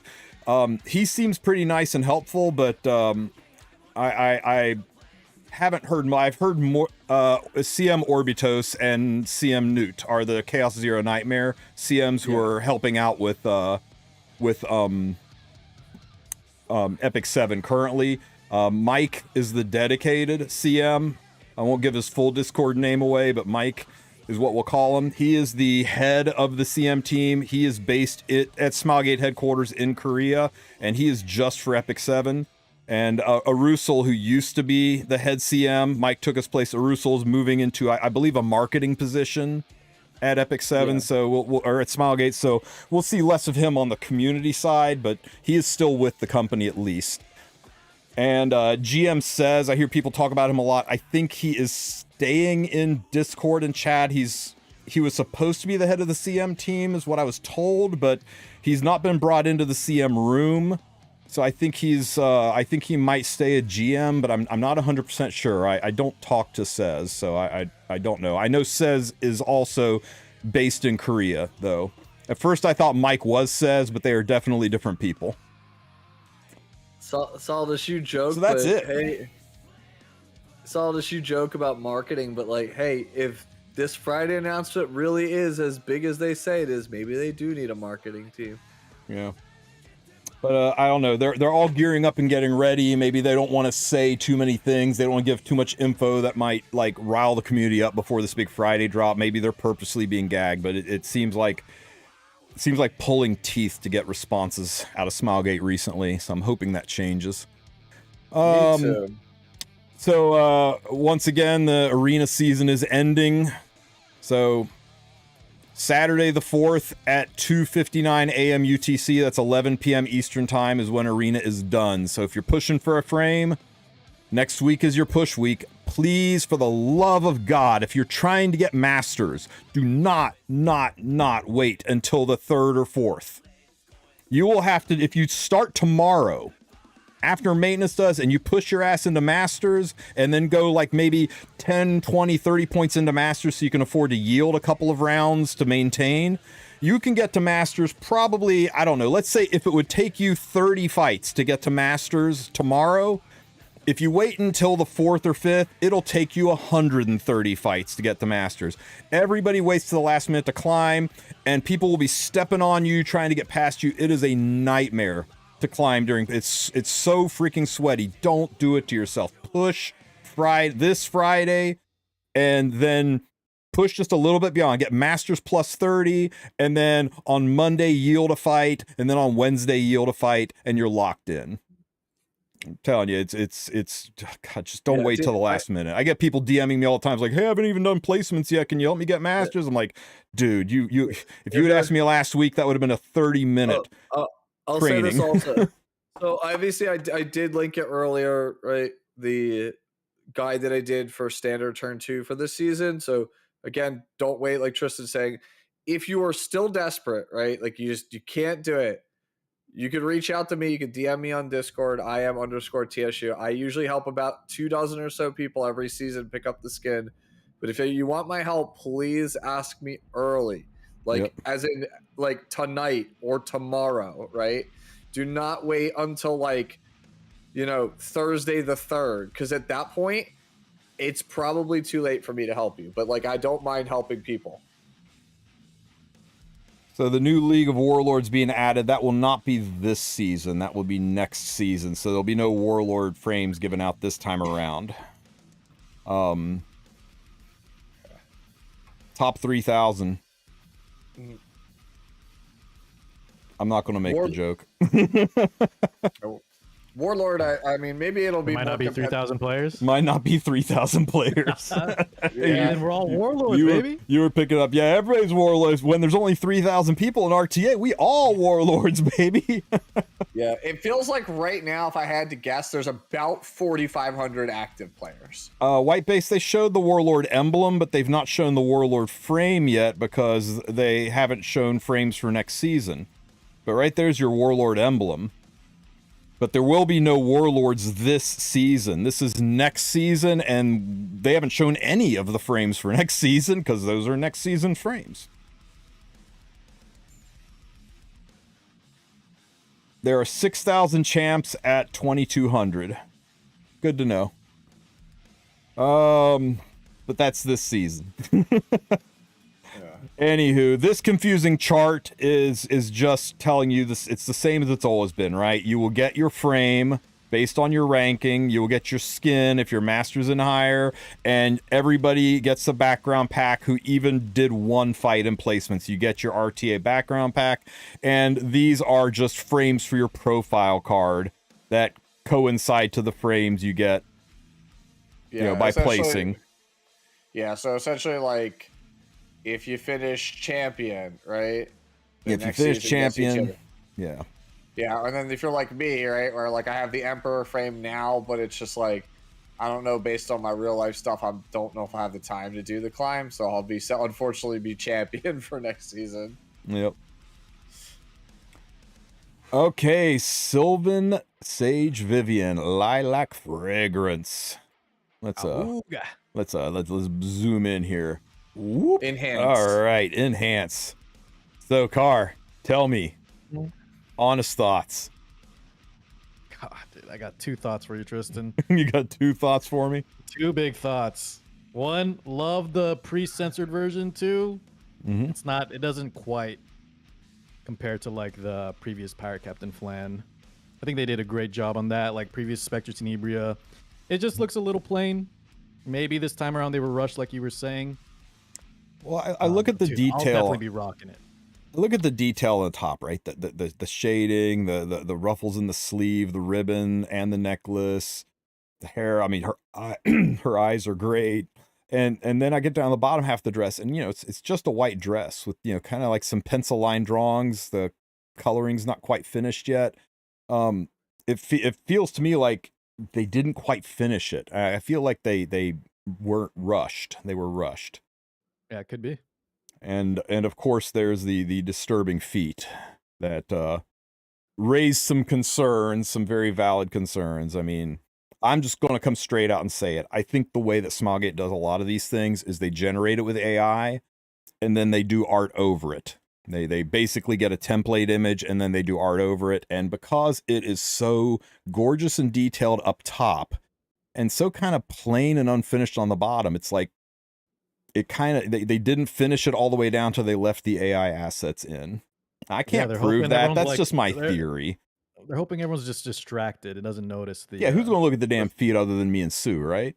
Excuse you, it's just you. I was only looking at the top half, and he was like, "So how about the feet?" I was like, very funny." He's like, "No, seriously, there's two things that attracted me to this skin," and then Sue's like, "Yeah, same," but he's talking about the feet. No, I do love the purple. I really like purple as a color. I think it is a beautiful skin, and if you love it, don't let me shitting on it. Detract from that. It's a fine looking skin. My issue with the skin is it doesn't have a lot of personality. I mean, it's got a lot of plot, but not a lot of personality, right? It just feels plain, right? If you compare it to the Sirmia skin, if you compare it to the Pirate Captain Flan skin, if you compare it to the Ruel skin, if you compare it to the Spectre Tenebria skin, those skins had so much lore and personality and they were just cool. They weren't just gorgeous, but they were cool. This is gorgeous, but it's really, when I look at this, I'm thinking, okay, well, what's going on in this picture? I don't know. I'm not as engaged by it, but a lot of people are like, quit your crying. It's a beautiful skin. I'm like, fine. If you want to get it, don't let me shit on your parade, guys. I just think it's. I like the color of her hair. I do love the color of her hair. Now, the animation on it looked great, right? Yeah. I don't This know. I'm content with the skin outside of the like questionable AI looking feet. this right here. Those who seek to harm the forest deserve no mercy. It looks great on the sprite. I do like that. So I don't know. You guys got to make a decision. Is this worth climbing into RTA and pushing to masters or not? That's up to you. Can you tell me, Sue, is she really sad here, or is she just lifting something very heavy? The last petal falls. Let me see. There are memories that time cannot erase. I know she's sad, but it sounds like she's lifting something heavy. All right. May this scent remain forever. I'm gonna come out and say it. I don't know. Cat Cressida is a little bit like I don't know. It feels like the direction on her is very inconsistent because she voices so many characters in this game that I'm just like, because she's Charlotte, Euphine, and Vivian, and Clary, and I feel like all of them are like close-ish and like how she like performs it. I don't know. So it's just like sometimes I listen to it, I'm like, this sounds like Charlotte, but it's supposed to be this character, and so on and so forth. Yeah. Okay. For all the nuns of people that asked for it, I know you're excited. Season 2 of Natalon Theater. We're going back to high school, guys. Burning Back Alley. I'm good. You're good. I'll pass. Burning Back dude. Alley. That's quite the name. That is quite the name. So yeah, 3 more chapters of Natalon High and all that jazz. We get the second half of The Miracle Made Kingdom, which is a cute story. A lot of people shit on it. I know it's like the least metal freaking thing in the world, but I really like the Miracle Made Kingdom story. Is this week? This is week 2, right? Is this week the week 2. where is this the week where Tamarinne points out how short Laia is? That caught me off guard my first time through the side story. She talks about how Laia is that short girl, and I'm like, so Laia is canonically shorter than Tamarinne. Yeah. Well, Laia is short. And yeah. Well, and they show off her skin. Yeah, it doesn't like it's not really like obvious based on the sprite because like all sprites feel like they're the same size, but according to Miracle Made Kingdom, Laia's a shorty. Knockwall skin, coin shop rotation. So Melissa Kane, Celine, who cares? And Euphine, Astromancer, Dark Corvus. So am I just coping here, or does Dark Corvus, who is unusable, and Astromancer Elena, who is wholly replaced by Mort, does this feel like maybe a prelude to a balance patch change to you guys? I think these 2 units, more than just about anybody other than OpSig, need a balance patch. I think I don't put stock in what's in the coin shop except for whatever the top one is, because we had Landy and then we had Shu and then Abyssal would be the next one in line, and then they skip. It's weird, they skipped and went for Ludwig, right? Yeah. So like the next one I think then should be Sharoon. Is the next one in the Galaxy Coin Shop that should be new? Like, so next month it should be Sharoon. But of those right now, unless there's a balance adjustment, like Abyssal's the only one that's actually worth talking about. Like Abyssal's actually very strong this season. Like she's Abyssal's a worthwhile pickup. I think if you got 40 coins, you could do worse than pick up an Abyssal. If you can build her. She's not the easiest thing in the world to build. Make sure you can build her before you spend on her. Yeah, this is, I think, the strongest Abyssal has been since her release, right? Like, she was at her absolute strongest, like, right after she came out, and then she's been slowly getting worse, and then to the point where she almost faded out of favor. Now she's kind of back, right? Like, I would say she's, like, that second tier, like, not the OP characters, like, you know, Illinam and Death Dealer Ray and Luna, but she's, like, right there. She's, like, the next in line after all those OP characters. Should I get an Elena for the Pokédex if I got 90? Yeah. Yeah, I mean, nothing in this game stays bad forever that's not named Operator Sigrid. I mean, buffs happen. Oh my god, Car. What do you think about this? Oh, look, it's the pack that lets you know that. Yeah, it means Rift is coming to an end. Remember what they did Rift for challenge. Wukong, right? Because everyone's like, well, I'll just wait for the story banner, but story banners take 6 months to Oh, propagate, yeah, and that means Rift runs out. So they sold a Wukong banner. Yeah, it's like it's kind of ingenious, but also like I hate it because It's it's not like insidious. It's not genius. It's insidious. yeah, there you go. Because it's like here's $10 to have the right to summon Fene. You're not even guaranteed a Fene. It's just $10 to be able to spend whatever resources you have to get the Fene. Yeah, the rate up begins immediately upon purchase. So you spend $10 and a new window will open up in your summon section that'll look just like any other banner, and it's a Fene and her artifact banner. And then you can summon, you can go to pity, you can get it. So this is you do also get some cubs, which is nice. Takes the edge off. It takes some of the sting off and gives you the ability to summon into the banner, but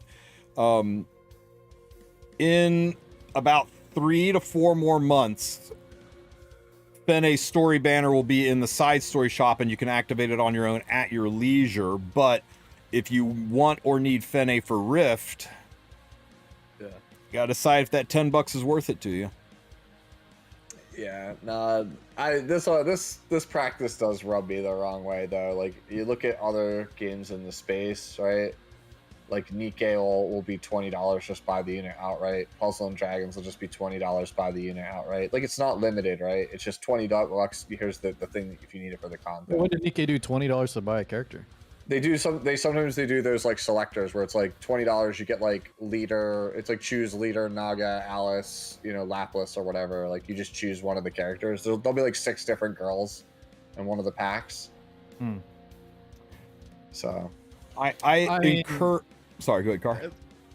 This is gonna lead probably into the skin talk, right? I think there's just a trend lately with Smilegate, and they're really leaning towards more and more monetization. What can we monetize? And I mean, in the grand scheme, this is whatever. I don't think it's that big of like a noob trap. If people really needed the Fene, they missed out. Like $10. If you can guarantee a pity, make sure you can at least do that. And I think it's not the biggest deal, but obviously I'm not a fan of stuff like this. Me and Valky talked about this. You know what? I don't want to get into that. That's a whole ass can of worms. We'll dial back around to that. Let's because this is it, right? That's it. And I love the top comments are spend money up to. Okay, at least the guy who his comment got deleted. Oh really? The go to hell comment got deleted because I love that. it had more likes than any of these. That was Tristan's favorite comment, by the way. It was. I didn't get to see it. Salient. Let's go ahead and talk about that skin. Oh, you know what? Actually, it might not have been deleted. I think it was actually just in the Miracle Maid Tamarinne letter sale. Scroll yeah. down, just scroll down. Oh, still there. Go to hell. Go to hell. Okay, well, what's got this guy so riled up? So the Miracle Maid skin. So the way this works is there is a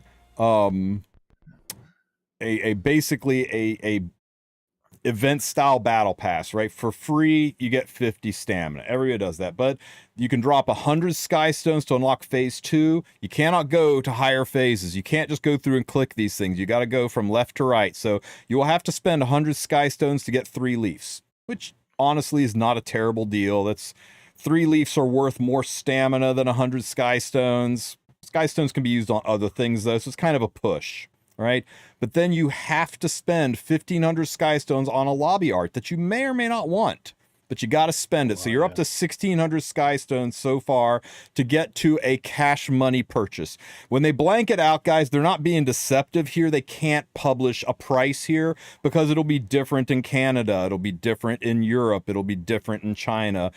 They can't advertise a price here because exchange rates are different. So these are always blanked out because it'll be different on everybody's devices. But it'll still be a cash money purchase. When they black it out like this, it is raw actual money, not in-game currency to buy this. So after you spent 1,600 sky stones, you have to whip out the credit card and spend however much they think, 20 bookmarks and a 4 to 5 star ticket is worth. Purple background, it's not a 5-star, it's 4 to 5-star ticket. It's 10. It's 10 of them though.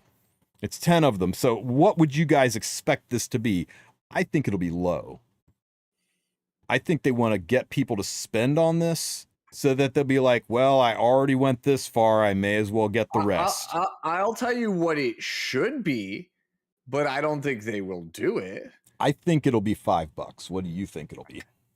I think it should be 5 and the next one should be 10. Because I think if you do any more than that, and you are way more expensive than any of your competitors. Here's the thing too. Remember that whatever this price is, it's not just these two things, it's these things as well. Because this is free automatically once you get it. So it's technically this is all this price, right? It's not a lot of charms, but still, it's 3 charms, 10 4 to 5-star tickets, and 20 bookmarks. What do you think that's valued at, Car? I think the entire thing I'm hoping is 20 or less. 15 would be great. That seems like the market standard. And can I just a quick disclaimer, and I'll speak for my fellow content creators or any of my content creators that have a brain. Anyone that's saying like we're going to critique skins and we're saying we're complaining about skins and monetizing them, that's not what we're saying.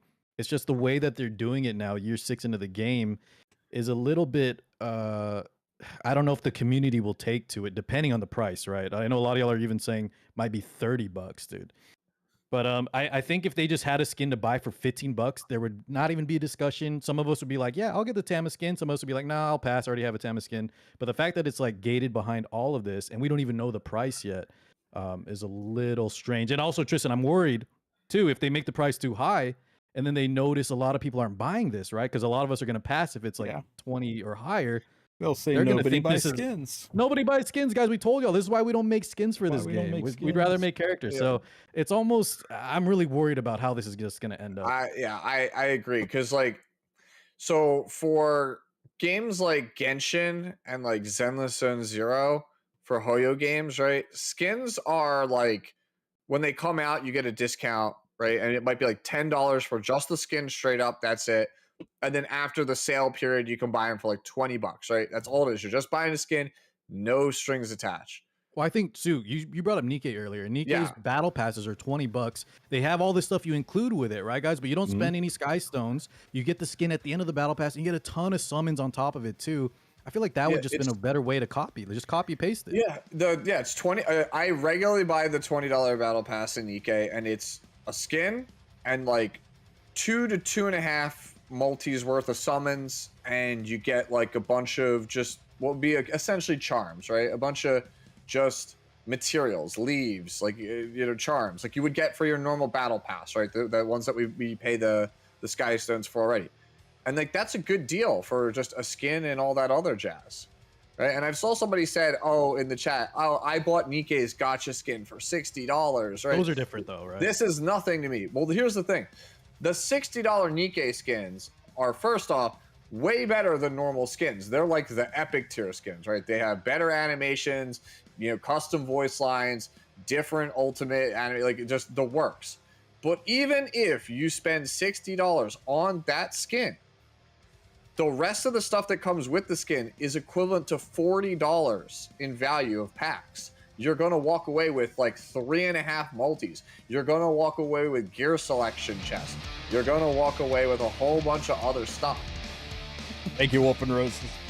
Thank you for the sub, buddy.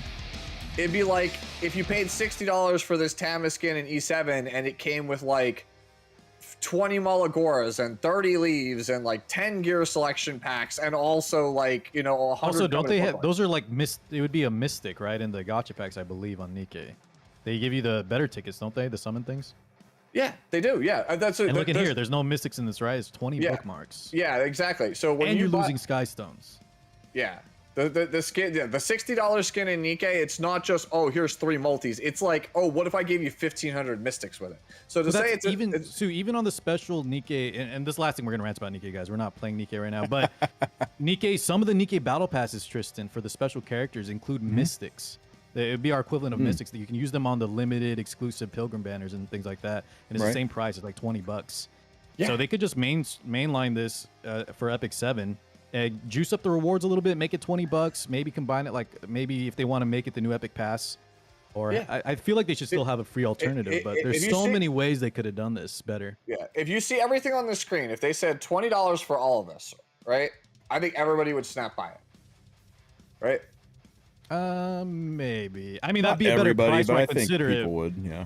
Yeah, I know a lot of people maybe aren't using Tam as much. These alone are $20 right here. Freaking 10 of these. I mean, that on average, that's 3 5-stars. No, but the whole point I'm saying is that your if they're competitor- 30%. The value Your- would be better. The value would be Yeah. on point, yeah. Yeah, your competitors are charging $20 or less and offer more value than you. Like, it's the skin and all this other stuff. So I'm like, you want to get, like, we always talk about, these like small $5 and $10 purchases or how you get people to spend. If E7 had like a skin every month that was like $20 US, but it came with, the skin and, some summons and leaves and maybe a couple mullahs you throw in there, like, people would buy it. I think so, yeah. So you want me to lay out what I think's going to be on this, guys? Yeah. No, and just I'll saying try to $30. I'll try to I think justify 30 as to would be why. Crazy. I think this should be $5. It's going to be 10, right? Because Total this or the first part? no, the first part. This will be a $10 thing right here. I think it should be 5. I hope it's 5. The only reason I think it might be 5 is they're going to want to get people who don't spend to say it's only $5. It's 3 5-star units. That's huge. I'm a new player, and new And players Trish, you right? want to convert into spenders. So this is going to be probably 5, 10 at the most. That's the gateway purchase. This is the gateway purchase. Now that you've done the gateway purchase, you're like, I'm already into it for cash. I've already sunk 1,600 Skystones. It's stupid not to finish it out. I think this is going to be, I'm hoping for 30. I'm expecting 50. And why? You guys think 30 or 50? I think 50. And you know why? This isn't just a skin. This is a really good speed piece, right? This microphone. Let me find my microphone. So it's a piece of gear. That's a. I think it's a newer one. It's a new one. It's a new one.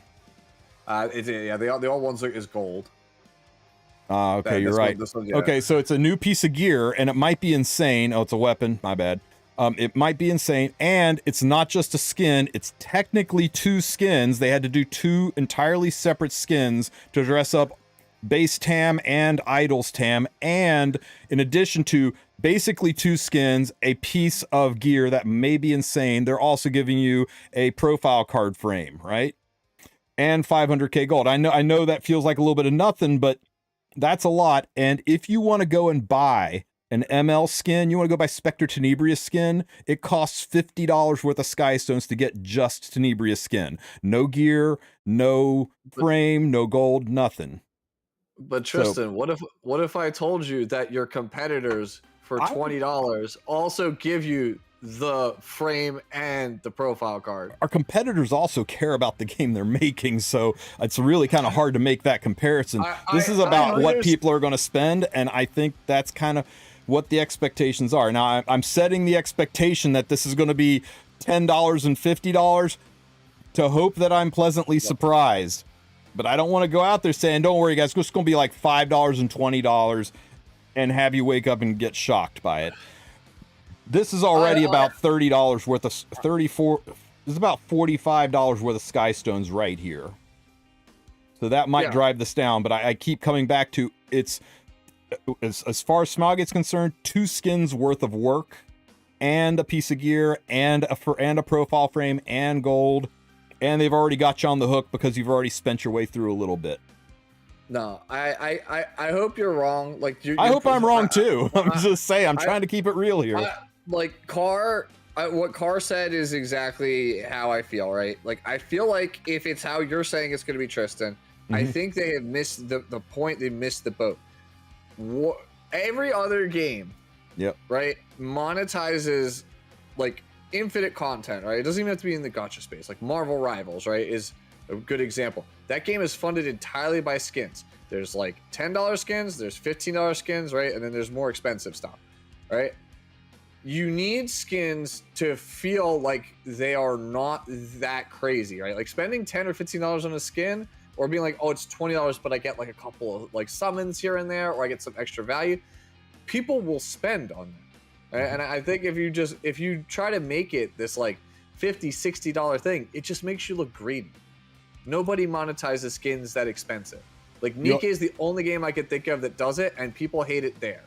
It's like the only like blemish on what people otherwise would consider like a great game. So Trist, are you saying $9.99 for the first one and then $39.99 for the Tama part? That's what your guess is? Yeah, I think that's my hope is $5.99 and $29.99. My expectation is $9.99 and $39.99, maybe even as high as $49. Depending on this piece of gear. If they make this gear freaking meta perfect, then it could drive it up to 50. I see some people in chat saying like the way that Smilegate values certain things is kind of crazy. So, dude, it could be anything, honestly.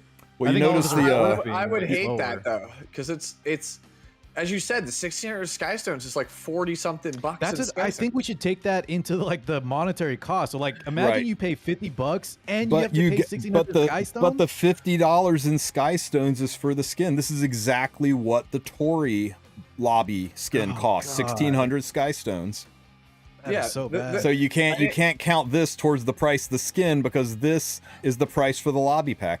And here's the thing, guys. I love that they're putting a $sign value on skins. I think they should do more of that. Here's my issue. If you just want the skin, you don't give a rat's ass about the lobby pack. It's shitty that you have to spend 1600 Skystones to get something you don't want to fight your way to the skin. It's shitty that you have to spend cash on something you don't need. I don't need 20 bookmarks, and I sure as shit don't need a bunch of 5-star RGB units. I've got every freaking RGB unit in the game. Most of them, I have 2 or 3 of them. It's shitty to force me to spend this just to get at a skin that I want. I wish they did more $sign value. I wish all of the skins in the skin shop had not just a Skystone value, but a $sign value so you could drop cash and buy the skins instead of having to go and buy Skystones to convert them into skins. I would love that, and I think they need to do more of it. I think it's just shitty to force you to buy things that you may or may not even want to get the privilege of spending cash on the game. Yeah, this just feels like it's the typical thing I always am upset about, right? We make 2 steps forward in this game and then we make 1 step back, and sometimes maybe that 1 step might be like a larger step back, so it's just like you feel like you go nowhere. Because monetizing skins is something I think they really need to keep the game going, because it's not healthy to keep selling broken limiteds and ML5s to sustain your game, right? People are getting burnt out. People can't keep up with that treadmill, right? But people will be willing to give money to your game if it's a good skin for a character they love, right? Like if you came out with like a banger Luna skin, people will straight up buy it. It doesn't even matter. Luna could be the worst character in the game, but Luna fans will absolutely eat that up, right? If it's affordable and it's cool, people will pay 10 or 15 bucks. They don't mind, I promise you. You know what would make this fine? You know what would make this completely fine? Is eliminate this sentence right here. Eliminate that sentence. Let me a la carte it. Let me say, oh, cool, I get a profile card for free. That's great. And 500k gold, very generous. Thanks, Smilegate. Yeah, I want the Leafs. That's a good value for Leafs. I don't like the lobby so much, but hey, I'm pretty new, and this is a really good value, so I'm just going to buy this because I'm new and I want chances to pull things. I down bad on charms, so it's nice they give me some free charms. And now I can go, do I want to spend cash on this or not? I think legit more people would buy things. More people would be likely to buy most of the things here than to have to go from left to right, which you do have to do. Anybody that thinks you can a la carte this already, players must purchase the previous stage before unlocking the next one. You have to buy all of this stuff before you can pick up the skin. And her sparkling light stick. I just don't like that. It's not okay. The lobby art looks cute, and they play freaking music for you in the lobby, which is kind of cool. But if you've got, I don't know, a lobby that you just love, or you don't like the animated lobbies, it kind of sucks that you're forced to buy something you will never use for a staggering amount of Skystones just to get at the skin that you really want. I mean, the 1600 Skystones, that's for an average free-to-play player who's probably mid to late game, that's about 5 weeks of Skystones. It's maybe 3 weeks of Skystones if you're able to maintain champs in regular arena. That's rough. It's a pretty hefty toll. So, yeah, to sum up, I'm really glad they're monetizing skins. I just don't like that they've stacked it like this. Oh, here's the light stick. Oh, wow, that's actually good. That's actually really good. It's a 42 equipment score piece. Like, That's $50. ancient. It's ancient inheritance level gear. There you go, $50. Slap that price tag on it. I don't. Well, we see that. Hold on. Underneath the skin, there was like the disclaimer. I wanted to read that. After purchasing and applying the epic skin, Tamarinne voice lines will change. The skin will be available for purchase for a limited time only. The skin will not be added to the skin shop after the sale ends. It is a limited skin. Oh, I didn't know that actually. Yeah. Oh, the man. more details, the price just keeps going up. But the skin may be available for purchase in the same or similar form in the future. So they're saying we will probably do this again, but it will not be added to the shop. So expect next year they'll probably run this again, right? Let me spend my skin tickets, please. Yeah, I mean that also drives the price up. People are like, I'll just wait until it's in the shop. Nope, you won't. Not if you want it. And other people are like, oh, you never use TAM anywhere but PV anyway. Well, I mean, how many places do you freaking use Peyra anymore? And her skin's amazing, and we all jumped on that shit. I mean, people get the skins because they like the unit. They want to put it in their lobby. People just like collecting the art, and that's cool. I'm not gonna crap on people for doing that. I just don't like the heavy-handed forcing you to get things that you don't necessarily want to get at something you do want. And here's the profile card background that you get for free if you buy everything, which is cute, right? That's pretty cute. Oh, well, look at that car. I hate it. the profile, the art. Yeah. Oh, yeah. Joe showed me that already. He showed me that earlier today. Oh my God, you kind of want that card? Then you're buying everything, Raguna. You're buying everything. This is something me and Valky talked about, and maybe I'm being a little bit crazy, a little bit speculative. Let's hear it. Hang on, if I gotta speculate, I gotta have the right hat for the job. So, you remember this thing they wanted to do a little over a year ago called Awaken Potential? Mm-hmm. And we all kind of lost our shit over it. Collectively lost our shit. Spent thousands of dollars sending trucks to Smilegate, surrounding their entire headquarters, literally protesting them in the streets. Got them on the national news, got them live on camera, apologizing and bowing and scraping and swearing they would never do this again, rolling back Awaken Potential so that we wouldn't ever see them monetize imprints like that again. And then they kind of did it anyway, right? Just not through imprints, right? Look at the power level of the ML5s from Awaken Potential till now. How significantly stronger they were, almost as if they were at a power level of Awaken Potential units already. Look at the buffs that we've gotten to units like Crow, like Mort, like Charles. It's basically the exact buffs they said they were going to be giving to these former units.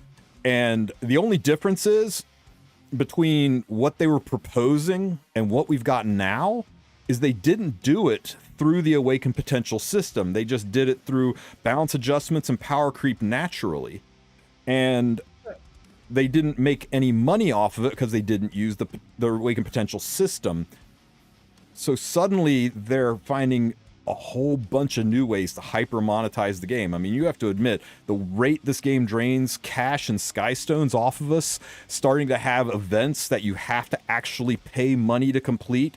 The Tori event, this Tamarinne event, the hyper monetization of lobby arts going from 900 to 1800 skystones, 1600 skystones, seeing buff events almost non-stop so that we're having constant burning passion packs. I mean, at $30 a weekend, burning passion packs will eat you alive if you buy them every single time. It seems like they found a way to get the monetization level out of us that Awaken Potential would have brought in, and to get the units to the power level that Awaken Potential would have created. So lo and behold, here we are in the exact situation that we sent trucks to Smilegate to try to stop. to where people are stopping playing, people are losing interest, people feel frustrated that they can't progress in RTA, that PvE is ground to a halt, that everything has gone to the most free-to-play friendly gacha game in the world, to kinda the average tier free-to-play friendly game, to now kinda below average, and not just pay to win, but in a lot of cases pay to play. And that's a little bit concerning to me, that they subtly saddled us with Awakened Potential and what we feared it would do to the game, and here we're at. So I don't know. Am I a little crazy? Am I off base, or am I spitting facts? No. I don't know. I'm sure there's some truth to it, but like, because you know they developed the system, I'm sure they had characters in mind. You brought up the Crow. He has that same kind of built-in escort. It's just Aureus now. But at least we don't have to have the you know, the awakenings, the imprints, to make sure we get those buffs, for better or for worse. Yeah. Well, I said this the other, I think it was the last podcast, Tristen. I said basically the same thing you're saying now. You can't stop the designers from doing what they're trying to do, right? People used to tell me when I worked on card games, right, that they didn't want certain cards banned or nerfed, like, you know, like removed from the format or just nerfed in some way, because they like those cards and they spent a lot of money on those cards. And it's like, well, yeah, but the business model is to get you to buy new cards, right? Oh so my like, god, it's if the Luluca truck. Sorry. So, Oh. so if you're not going to let me remove the problem from the game, right? If I see a card is like, or a unit in this case, like a character 87, is problematic, it needs a nerf, and you won't let me nerf it, I'm just going to power creep the game and make the character unusable anyway. So it's just easier if you just let me nerf the thing.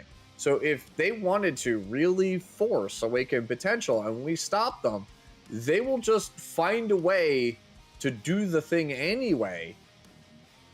Just make it so it's not obvious and not make you mad. Can anybody tell me why this Tamarinne skin is such freaking low resolution? It's the same thing with Vivian. Vivian's also crazy low resolution. Which, by the way, while we're on that, not spending too much time, give us back E7 Vault, SG, please. Okay, here's a conspiracy theory for you. What if they're wanting to announce some insane stuff for Origins on Friday, and they think shutting down E7 Vault is going to stop the people from data mining the stuff that's currently being uploaded to the server that would spoil on Friday?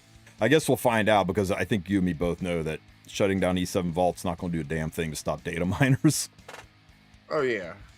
That would be actually kind of funny if we wake up tomorrow morning. Like, you usually upload this, Tristen, the second we go off air, but it would be funny to wake up in the morning and find that everything was already spoiled.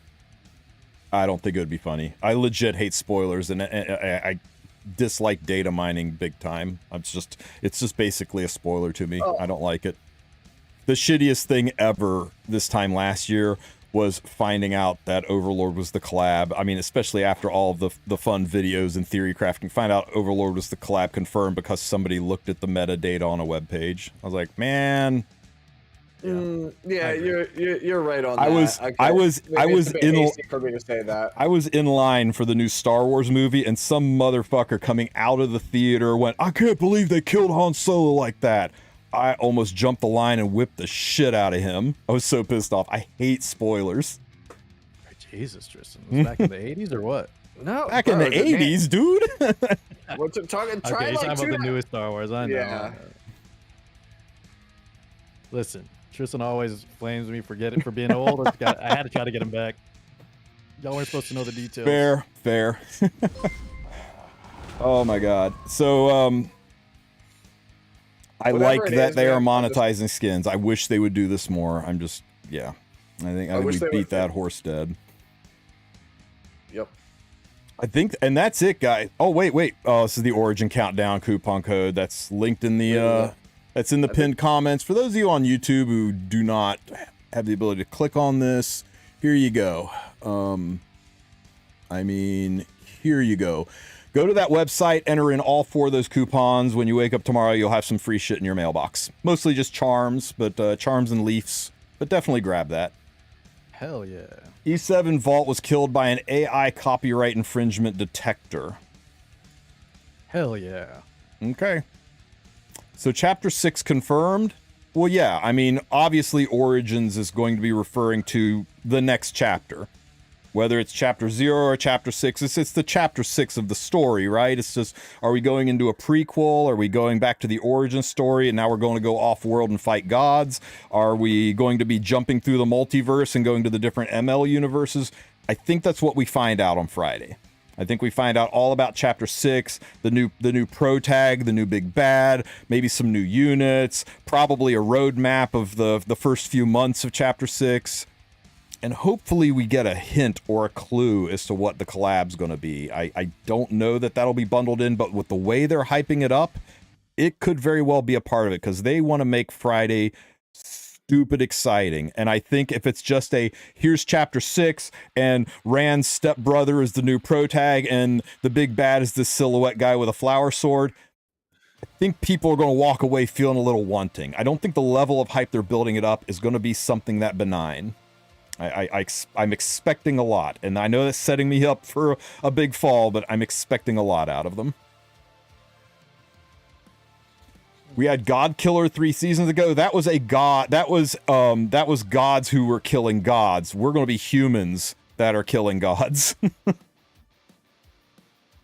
What happened to the new ML Rose from the last big teaser? She's on banner with Breenus. Just wait.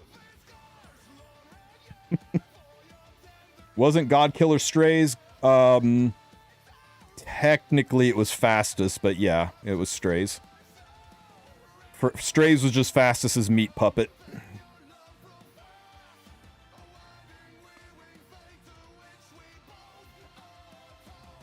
Oh, and guys, be aware, Hoochie's pop-up shop. That's even more fuel to the fire that we're going to be seeing a collab. He always is the harbinger of a limited unit, and it's either a collab or really freaking early summer. So I think more than any, yeah, I think more than anything, this little freaking rat goblin is He's the only one telling the truth, Tristen. He is the only one telling the truth. Oh my god. Well, that's all we got, guys. We're going to be live on Friday. I think everybody's going to be live on Friday and seeing what this Origins event is going to show us about the future of Epic 7, and they've got a lot to make up for because today's update was pretty much we're nerfing Guild Wars. Here's a paid pack and there's a special Mystic Summon that you can customize. That's it. And that's a little disappointing. So, I don't know. I'm hoping it's like the opening band that sucks before the main attraction, right? The main event that we'll get on Friday. I'll say this, guys. They are building up so much hype. Dude, I'm at this point. I'm so nervous for Smilegate. I think they got to deliver. Otherwise, so many people are going to be let down, man. I am praying we stick this landing. Like, same, dude. What's the minimum we expect? A lot of character previews for the upcoming, like hype, maybe OG characters that are. I'm hoping for characters like that have always seen like in the artifacts or on like history and the lore. Other than that, I don't know about anything gameplay related. I'm not sure if you guys have any ideas. What I would really want is like, I would love the kind of presentation we got before episode 3 came out, where like Unikim came out, set the stage for episode 3, introduced us to Mort, told us we're going to Winterberg, let us know Luna was going to be there, showed off like 8 or so new characters, showed off everybody from Policia, showed us Polydus, showed us, the new characters I think is going to be. Yeah, they just showed us a bunch of stuff, and then like, and here's a bunch of quality of life stuff, and here's what we're doing to improve ML summons, and like here's some new PvE content that's coming along the horizon, and here's some changes we're going to be making to PvP. Like I want to see like a 30 to like 60-minute presentation of just here's everything that we've been working on since November of 2023. We've left you guys basically wanting for content for like the last year and a half. Here is our like answer, like here is our solution that we have come up with, after Awakened Potential got canned, right? We had to go back, start from scratch. Here is our big pitch for where we're going. What do you think? See, I gotta say what Wolf says. I think you're dreaming 30 to 60 minutes, man. I would hope, but I'm gonna pinch myself and make sure I'm not dreaming if it's 30 to 60 minutes, man. I'm That's what hoping I it's at want. least like longer than 5 minutes, dude. And if it's more than character PVs, also I see a lot of people wondering if there's gonna be like rewards.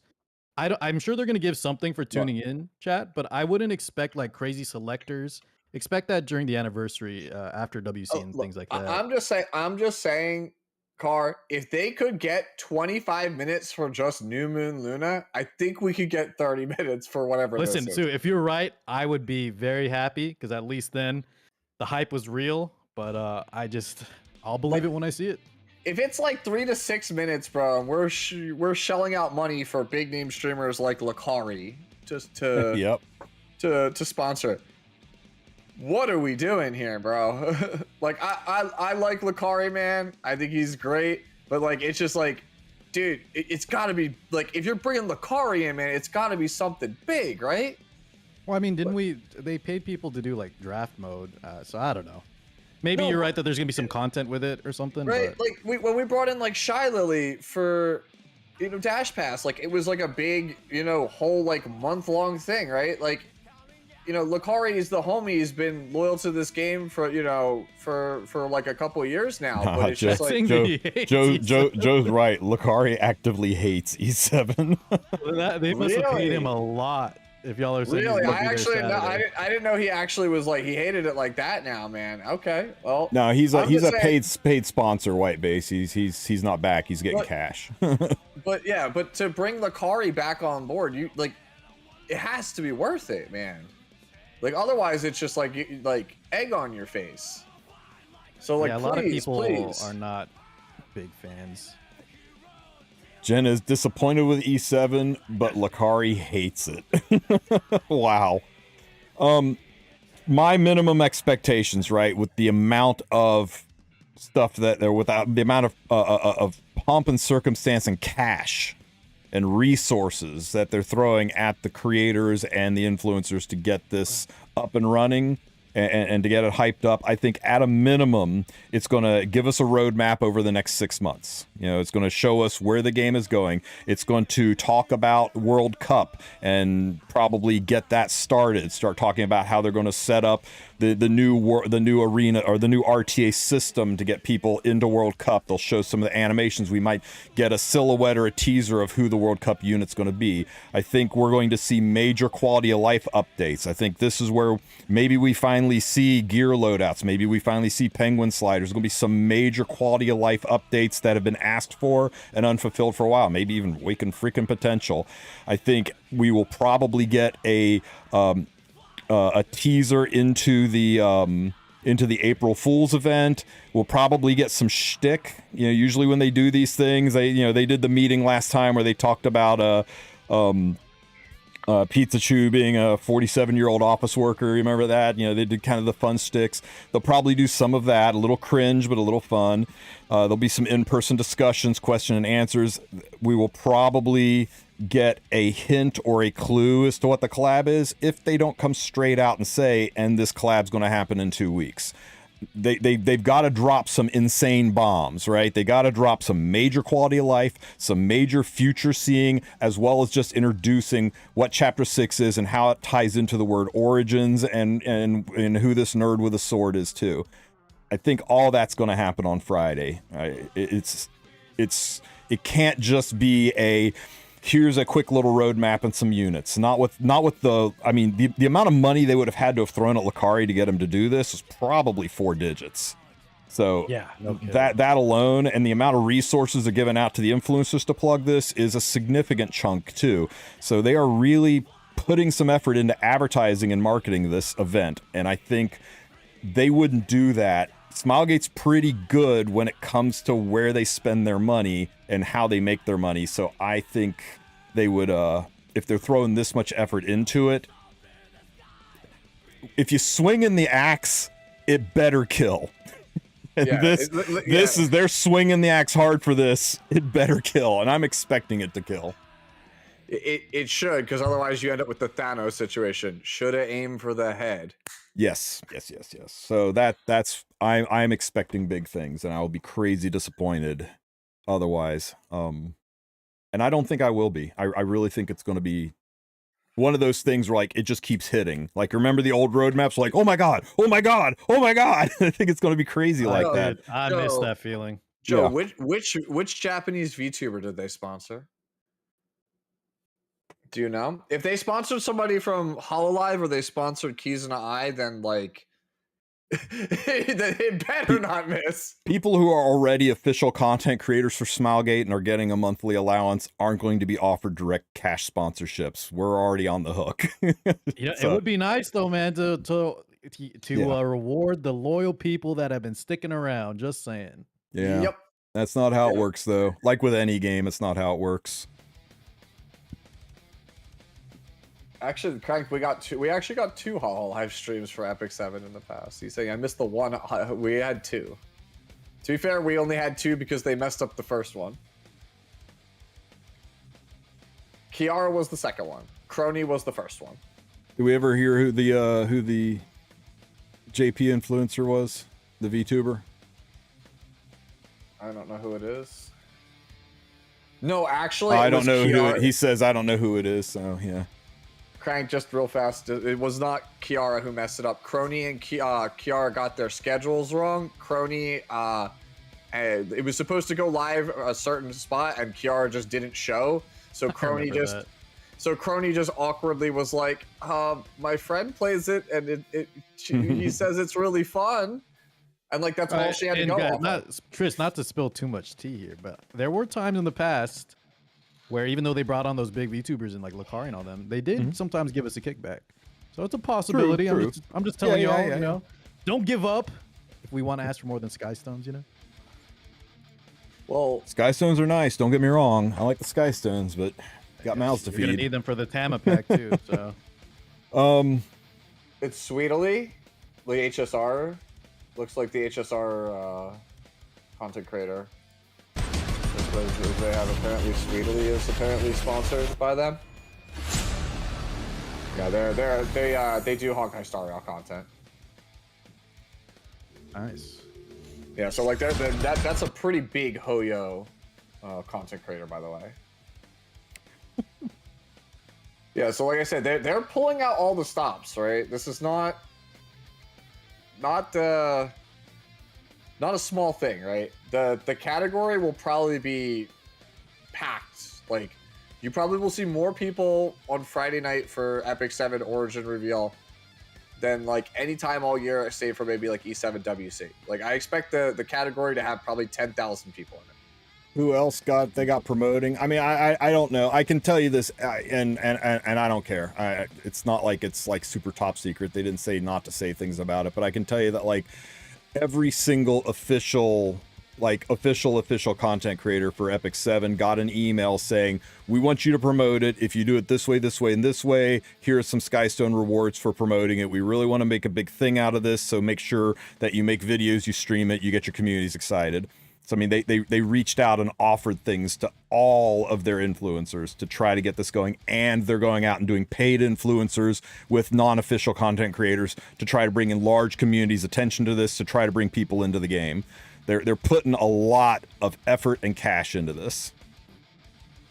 How many Skystones are given? Only 42,000. It's not a lot. It's less than we usually get every week. This guy, bro. I was I was just looking. I was like, how long before his face cracks? Like, how good is his poker face? It was like 2 or 3K, guys. I mean, it was a chunk, right? It was a chunk, but it's not like earth shattering. I'd have to look it up. It was enough to make us want to do it, but not so much that it's like a guaranteed pity or anything.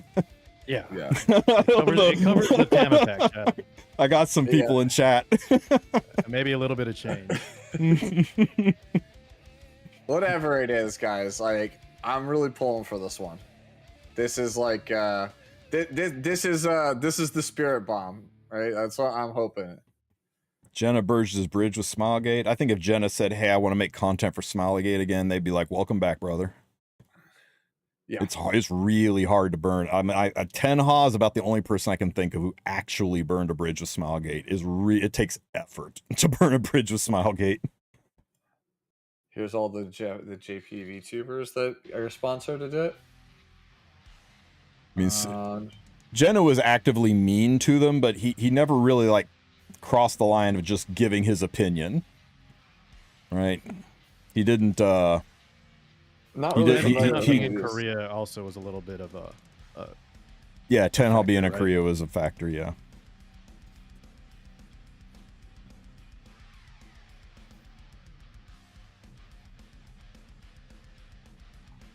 Yeah, I don't actually know who.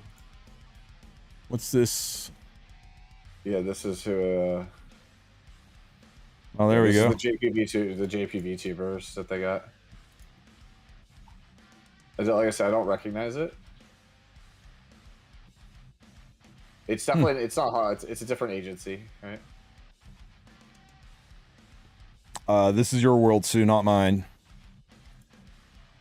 Well, looking at the images, the two VTubers that they have up there, one of them is apparently an Valencia fan, the one on the left, and the one on the right is a Senya fan.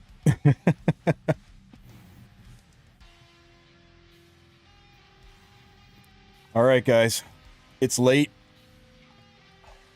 and I want to get my ass in bed. So, Hope, everybody here, click on the links in the title of the stream and make sure you are following or subscribed to Car6 and to I'm Sue, because if you aren't, people aren't going to find you as attractive. It's a proven fact. Following these guys, subbing to these guys, boosts your attractiveness to the opposite sex. It is true. It's a fact. And the same sex, actually, Trist. True. You'll be beating them off with a stick. Read into that however you want to read into that.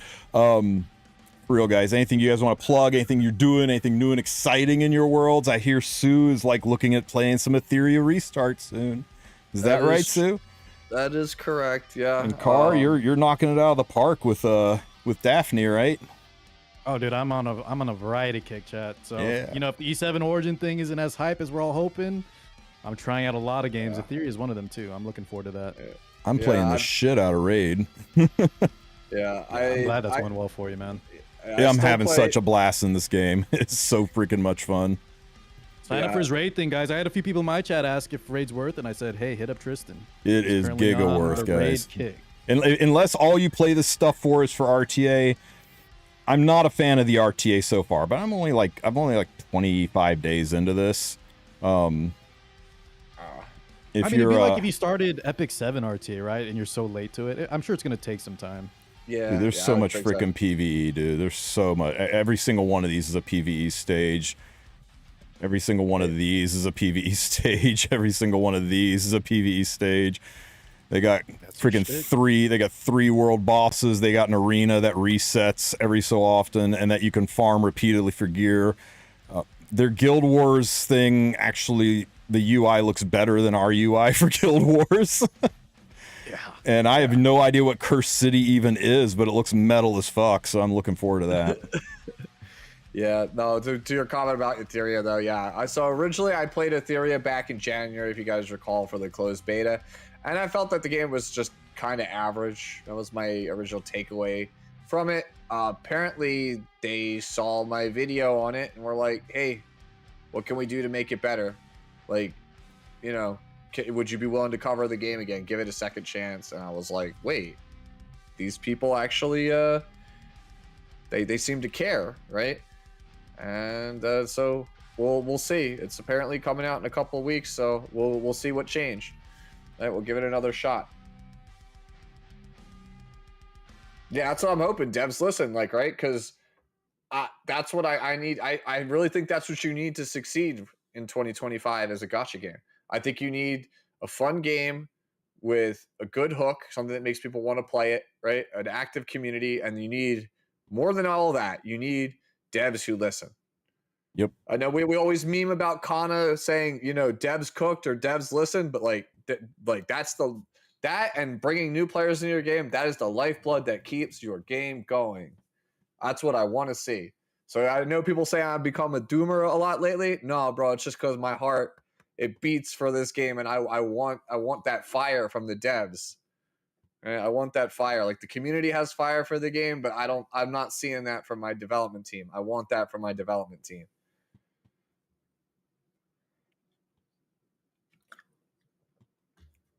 Other than that, if you need help with the spring 2025 World Arena season, you can hit me up on YouTube, Discord, Twitch. I am _TSU. I will gladly help you out.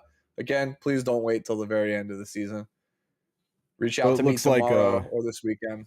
So it looks like maintenance is over in about 4 hours, guys. So you got 4 more hours of maintenance. And yeah, there we go. All right, guys. Let's see. Is there anybody I'm familiar with at all who is streaming right now that we can raid into? Thanks for hanging, chat. Hey, Tristen, yo. always a pleasure. Dude, I don't know what Valky's doing, but we're going to go see Valky. Everybody say hi to Uncle Valk. Yeah, he is the homie. He's doing something IRL here, man. Later, guys. Oops. Much love. Take care, everybody. Thanks for being here. I will see you tomorrow. Have a good one, everybody. 9/11. I don't know about 9/11.